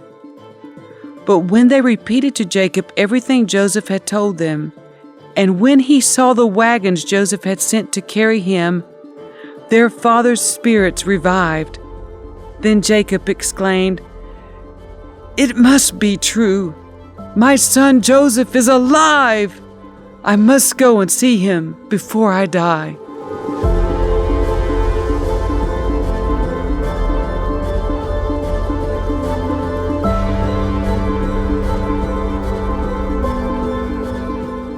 So Jacob set out for Egypt with all his possessions. And when he came to Beersheba, he offered sacrifices to the God of his father Isaac. During the night, God spoke to him in a vision. "Jacob, Jacob," he called. "Here I am," Jacob replied. "I am God, the God of your father," the voice said. "Do not be afraid to go down to Egypt, for there I will make your family into a great nation. I will go with you down to Egypt, and I will bring you back again. But you will die in Egypt with Joseph attending you." So Jacob left Beersheba, and his sons took him to Egypt. They carried him and their little ones and their wives in the wagons Pharaoh had provided for them. They also took all their livestock and all the personal belongings they had acquired in the land of Canaan. So Jacob and his entire family went to Egypt. Sons and grandsons, daughters and granddaughters, all his descendants. These are the names of the descendants of Israel, the sons of Jacob, who went to Egypt. Reuben was Jacob's oldest son. The sons of Reuben were Hanok, Palu, Hezron, and Carmi. The sons of Simeon were Jamin, Ohad, Jachin, Zohar, and Shaul. Shaul's mother was a Canaanite woman. The sons of Levi were Gershon, Kohath, and Merari. The sons of Judah were Onan, Shelah, Perez, and Zerah, though and Onan had died in the land of Canaan. The sons of Perez were Hezron and Hamul. The sons of Issachar were Tola, Pua, Jashub, and Shimrah. The sons of Zebulun were Sered, Elon, and Jalil. These were the sons of Leah and Jacob, who were born in Paddan-Aram in addition to their daughter Dinah. The number of Jacob's descendants, male and female through Leah, was 33. The sons of Gad were Zephon, Hagi, Shuni, Esbon, Ari, Arodi, and Areli. The sons of Asher were Imnah, Ishva, Ishvi, and Beriah. Their sister was Sirah. Beriah's sons were Heber and Malkiel. These were the sons of Zilpah, the servant given to Leah by her father Laban. The number of Jacob's descendants through Zilpah was 16. The sons of Jacob's wife Rachel were Joseph and Benjamin. Joseph's sons, born in the land of Egypt, were Manasseh and Ephraim. Their mother was Asenath, daughter of Potiphar, the priest of On. Benjamin's sons were Bilhah, Becher, Ashbel, Gera, Naaman, Ahi, Rosh, Mupim, Hupim, and Ard. These were the sons of Rachel and Jacob. The number of Jacob's descendants through Rachel was 14. The son of Dan was Hushim. The sons of Naphtali were Jahzeel, Guni, Jezer, and Shilem. These were the sons of Bilhah, the servant given to Rachel by her father Laban. The number of Jacob's descendants through Bilhah was 7. The total number of Jacob's direct descendants who went with him to Egypt, not counting his sons' wives, was 66.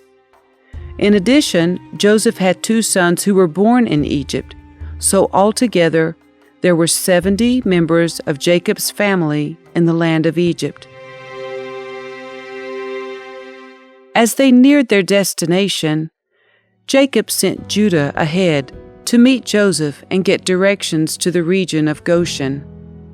And when they finally arrived there, Joseph prepared his chariot and traveled to Goshen to meet his father Jacob. When Joseph arrived, he embraced his father and wept, holding him for a long time.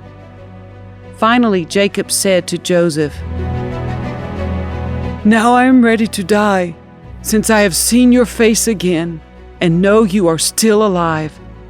And Joseph said to his brothers and to his father's entire family, "I will go to Pharaoh and tell him, 'My brothers and my father's entire family have come to me from the land of Canaan.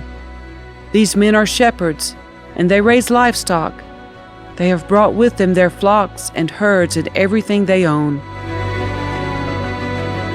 Then he said, "When Pharaoh calls for you and asks you about your occupation, you must tell him, 'We, your servants, have raised livestock all our lives, as our ancestors have always done.' When you tell him this, he will let you live here in the region of Goshen, for the Egyptians despise shepherds."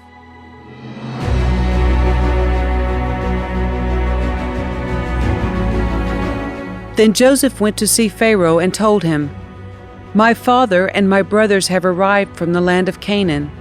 They have come with all their flocks and herds and possessions, and they are now in the region of Goshen." Joseph took 5 of his brothers with him and presented them to Pharaoh, and Pharaoh asked the brothers, "What is your occupation?" They replied, "We, your servants, are shepherds, just like our ancestors. We have come to live here in Egypt for a while, for there is no pasture for our flocks in Canaan. The famine is very severe there, so please, we request permission to live in the region of Goshen." Then Pharaoh said to Joseph, "Now that your father and brothers have joined you here, choose any place in the entire land of Egypt for them to live. Give them the best land of Egypt. Let them live in the region of Goshen, and if any of them have special skills, put them in charge of my livestock too." Then Joseph brought in his father, Jacob, and presented him to Pharaoh. And Jacob blessed Pharaoh. "How old are you?" Pharaoh asked him. Jacob replied, "I have traveled this earth for 130 hard years, but my life has been short compared to the lives of my ancestors." Then Jacob blessed Pharaoh again before leaving his court. So Joseph assigned the best land of Egypt, the region of Ramses, to his father and his brothers, and he settled them there, just as Pharaoh had commanded. And Joseph provided food for his father and his brothers in amounts appropriate to the number of their dependents, including the smallest children.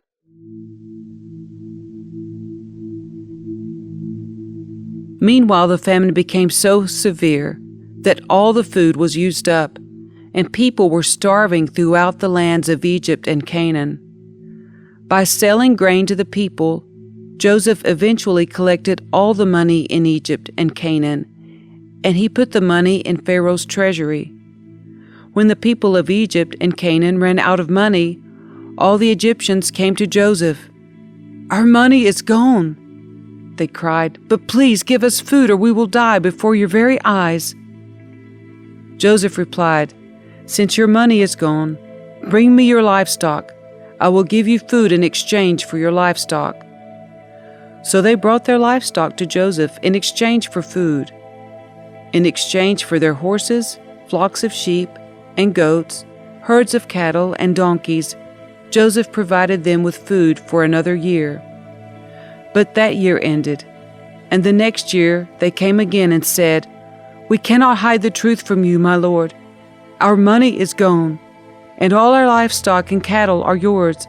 We have nothing left to give but our bodies and our land. Why should we die before your very eyes? Buy us and our land in exchange for food. We offer our land and ourselves as slaves for Pharaoh. Just give us grain so we may live and not die, and so the land does not become empty and desolate." So Joseph bought all the land of Egypt for Pharaoh. All the Egyptians sold him their fields because the famine was so severe, and soon all the land belonged to Pharaoh. As for the people, he made them all slaves, from one end of Egypt to the other. The only land he did not buy was the land belonging to the priests. They received an allotment of food directly from Pharaoh, so they didn't need to sell their land. Then Joseph said to the people, "Look, today I have bought you and your land for Pharaoh. I will provide you with seed so you can plant the fields. Then when you harvest it, 1/5 of your crop will belong to Pharaoh. You may keep the remaining 4/5 as seed for your fields and as food for you, your households, and your little ones." "You have saved our lives," they exclaimed. "May it please you, my lord, to let us be Pharaoh's servants." Joseph then issued a decree still in effect in the land of Egypt that Pharaoh should receive 1/5 of all the crops grown on his land. Only the land belonging to the priests was not given to Pharaoh. Meanwhile, the people of Israel settled in the region of Goshen in Egypt. There they acquired property, and they were fruitful, and their populations grew rapidly. Jacob lived for 17 years after his arrival in Egypt, so he lived 147 years in all. As the time of his death drew near, Jacob called for his son Joseph and said to him, "Please do me this favor. Put your hand under my thigh and swear that you will treat me with unfailing love by honoring this last request. Do not bury me in Egypt. When I die, please take my body out of Egypt and bury me with my ancestors." So Joseph promised, "I will do as you ask." "Swear that you will do it," Jacob insisted. So Joseph gave his oath, and Jacob bowed humbly at the head of his bed.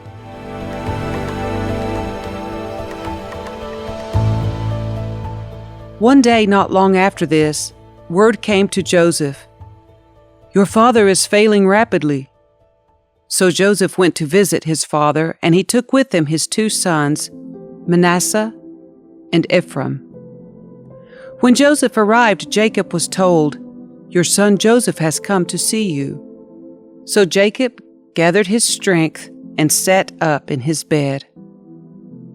Jacob said to Joseph, "God Almighty appeared to me at Luz in the land of Canaan and blessed me. He said to me, 'I will make you fruitful, and I will multiply your descendants. I will make you a multitude of nations, and I will give this land of Canaan to your descendants after you as an everlasting possession.' Now I am claiming as my own sons these 2 boys of yours, Ephraim and Manasseh, who were born here in the land of Egypt before I arrived. They will be my sons, just as Reuben and Simeon are. But any children born to you in the future will be your own, and they will inherit land within the territories of their brothers, Ephraim and Manasseh. Long ago, as I was returning from Paddan-Aram, Rachel died in the land of Canaan. We were still on the way some distance from Ephrath, that is Bethlehem. So with great sorrow I buried her there beside the road to Ephrath." Then Jacob looked over at the 2 boys. "Are these your sons?" he asked. "Yes," Joseph told him. "These are the sons God has given me here in Egypt." And Jacob said, "Bring them closer to me so I can bless them." Jacob was half blind because of his age and could hardly see, so Joseph brought the boys close to him, and Jacob kissed and embraced them. Then Jacob said to Joseph, "I never thought I would see your face again, but now God has let me see your children too." Joseph moved the boys, who were at their grandfather's knees, and he bowed with his face to the ground. Then he positioned the boys in front of Jacob. With his right hand he directed Ephraim toward Jacob's left hand, and with his left hand he put Manasseh at Jacob's right hand. But Jacob crossed his arms as he reached out to lay his hands on the boys' heads. He put his right hand on the head of Ephraim, though he was the younger boy, and his left hand on the head of Manasseh, though he was the firstborn. Then he blessed Joseph and said, "May the God before whom my grandfather Abraham and my father Isaac walked, the God who has been my shepherd all my life to this very day, the angel who has redeemed me from all harm, may he bless these boys. May they preserve my name and the names of Abraham and Isaac, and may their descendants multiply greatly throughout the earth." But Joseph was upset when he saw that his father placed his right hand on Ephraim's head, So Joseph lifted it to move it from Ephraim's head to Manasseh's head. "No, my father," he said, "this one is the firstborn. Put your right hand on his head." But his father refused. "I know, my son, I know," he replied. "Manasseh will also become a great people, but his younger brother will become even greater, and his descendants will become a multitude of nations." So Jacob blessed the boys that day with this blessing. "The people of Israel will use your names when they give a blessing. They will say, 'May God make you as prosperous as Ephraim and Manasseh.'" In this way Jacob put Ephraim ahead of Manasseh. Then Jacob said to Joseph, "Look, I am about to die, but God will be with you and will take you back to Canaan, the land of your ancestors. And beyond what I have given your brothers, I am giving you an extra portion of the land that I took from the Amorites with my sword and bow."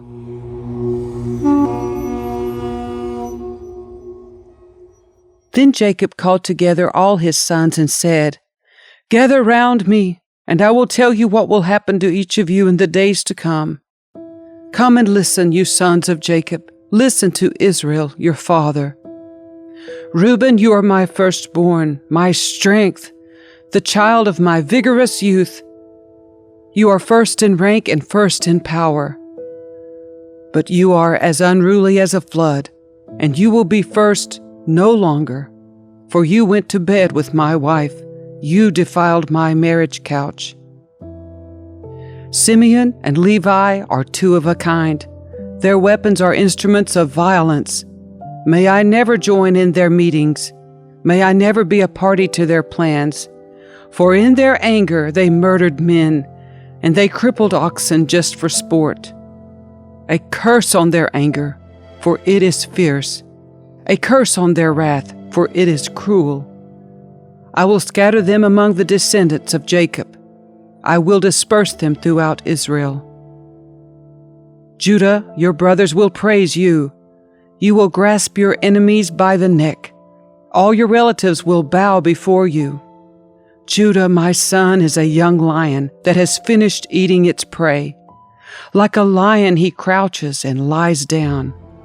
Like a lioness, who dares to rouse him? The scepter will not depart from Judah, nor the ruler's staff from his descendants, until the coming of the one to whom it belongs, the one whom all nations will honor. He ties his foal to a grapevine, the colt of his donkey to a choice vine. He washes his clothes in wine, his robes in the blood of grapes. His eyes are darker than wine, and his teeth are whiter than milk. Zebulun will settle by the seashore and will be a harbor for ships. His borders will extend to Sidon. Issachar is a sturdy donkey resting between two saddle packs. When he sees how good the countryside is and how pleasant the land, he will bend his shoulder to the load and submit himself to hard labor. Dan will govern his people like any other tribe in Israel. Dan will be a snake beside the road, a poisonous viper along the path that bites the horse's hooves, so its rider is thrown off. I trust in you for salvation, O Lord. Gad will be attacked by marauding bands, but he will attack them when they retreat. Asher will dine on rich foods and produce food fit for kings. Naphtali is a doe set free that bears beautiful fawns. Joseph is the foal of a wild donkey, the foal of a wild donkey at a spring, one of the wild donkeys on the ridge. Archers attacked him savagely. They shot at him and harassed him. But his bow remained taut, and his arms were strengthened by the hands of the mighty one of Jacob, by the shepherd, the rock of Israel. May the God of your father help you. May the Almighty bless you with the blessings of the heavens above, and blessings of the watery depths below, and blessings of the breast and womb. May my fatherly blessings on you surpass the blessings of my ancestors, reaching to the heights of the eternal hills. May these blessings rest on the head of Joseph, who is a prince among his brothers. Benjamin is a ravenous wolf, devouring his enemies in the morning and dividing his plunder in the evening.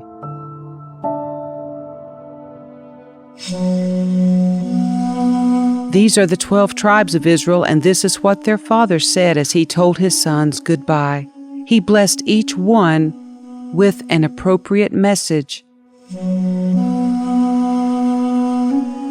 Then Jacob instructed them, "Soon I will die and join my ancestors.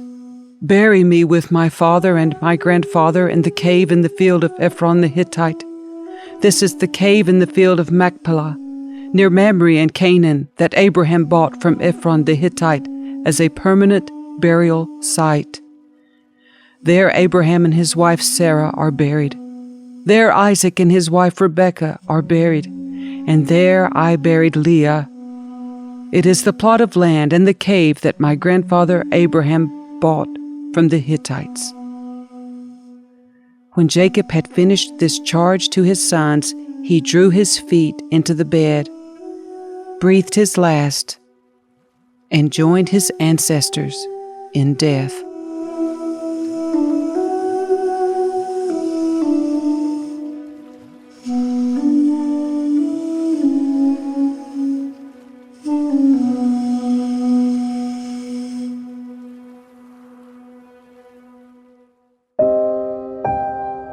Joseph threw himself on his father and wept over him and kissed him. Then Joseph told the physicians who served him to embalm his father's body. So Jacob was embalmed. The embalming process took the usual 40 days, and the Egyptians mourned his death for 70 days. When the period of mourning was over, Joseph approached Pharaoh's advisors and said, "Please do me this favor and speak to Pharaoh on my behalf. Tell him that my father made me swear an oath.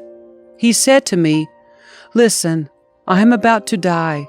Take my body back to the land of Canaan and bury me in the tomb I prepared for myself. So please allow me to go and bury my father. After his burial, I will return without delay.'" Pharaoh agreed to Joseph's request. "Go and bury your father, as he made you promise," he said. So Joseph went up to bury his father. He was accompanied by all of Pharaoh's officials, all the senior members of Pharaoh's household, and all the senior officers of Egypt. Joseph also took his entire household and his brothers and their households. But they left their little children and flocks and herds in the land of Goshen. A great number of chariots and charioteers accompanied Joseph. When they arrived at the threshing floor of Atad, near the Jordan River, they held a very great and solemn memorial service, with a 7-day period of mourning for Joseph's father. The local residents, the Canaanites, watched them mourning at the threshing floor of Atad. Then they renamed that place, which is near the Jordan, Abel Mitzrayim, for they said, "This is a place of deep mourning for these Egyptians." So Jacob's sons did as they had commanded them. They carried his body to the land of Canaan and buried him in the cave in the field of Machpelah, near Mamre. This is the cave that Abraham had bought as a permanent burial site from Ephron the Hittite. After burying Jacob, Joseph returned to Egypt with his brothers and all who had accompanied him to his father's burial. But now that their father was dead, Joseph's brothers became fearful. "Now Joseph will show his anger and pay us back for all the wrong we did to him," they said. So they sent this message to Joseph. "Before your father died, he instructed us to say to you, 'Please forgive your brothers for the great wrong they did to you, for their sin in treating you so cruelly. So we, the servants of the God of your father, beg you to forgive our sin.'" When Joseph received the message, he broke down and wept. Then his brothers came and threw themselves down before Joseph. "Look, we are your slaves," they said. But Joseph replied, "Don't be afraid of me. Am I God that I can punish you? You intended to harm me, but God intended it all for good. He brought me to this position so I could save the lives of many people. No, don't be afraid. I will continue to take care of you and your children." So he reassured them by speaking kindly to them. So Joseph and his brothers and all their families continued to live in Egypt. Joseph lived to the age of 110. He lived to see 3 generations of the descendants of his son Ephraim, and he lived to see the birth of the children of Manasseh's son Machir, whom he claimed as his own. "Soon I will die," Joseph told his brothers, "but God will surely come to help you and lead you out of this land of Egypt. He will bring you back to the land he solemnly promised to give to Abraham, to Isaac, and to Jacob." Then Joseph made the sons of Israel swear an oath, and he said, "When God comes to help you and lead you back, you must take my bones with you." So Joseph died at the age of 110. The Egyptians embalmed him, and his body was placed in a coffin in Egypt.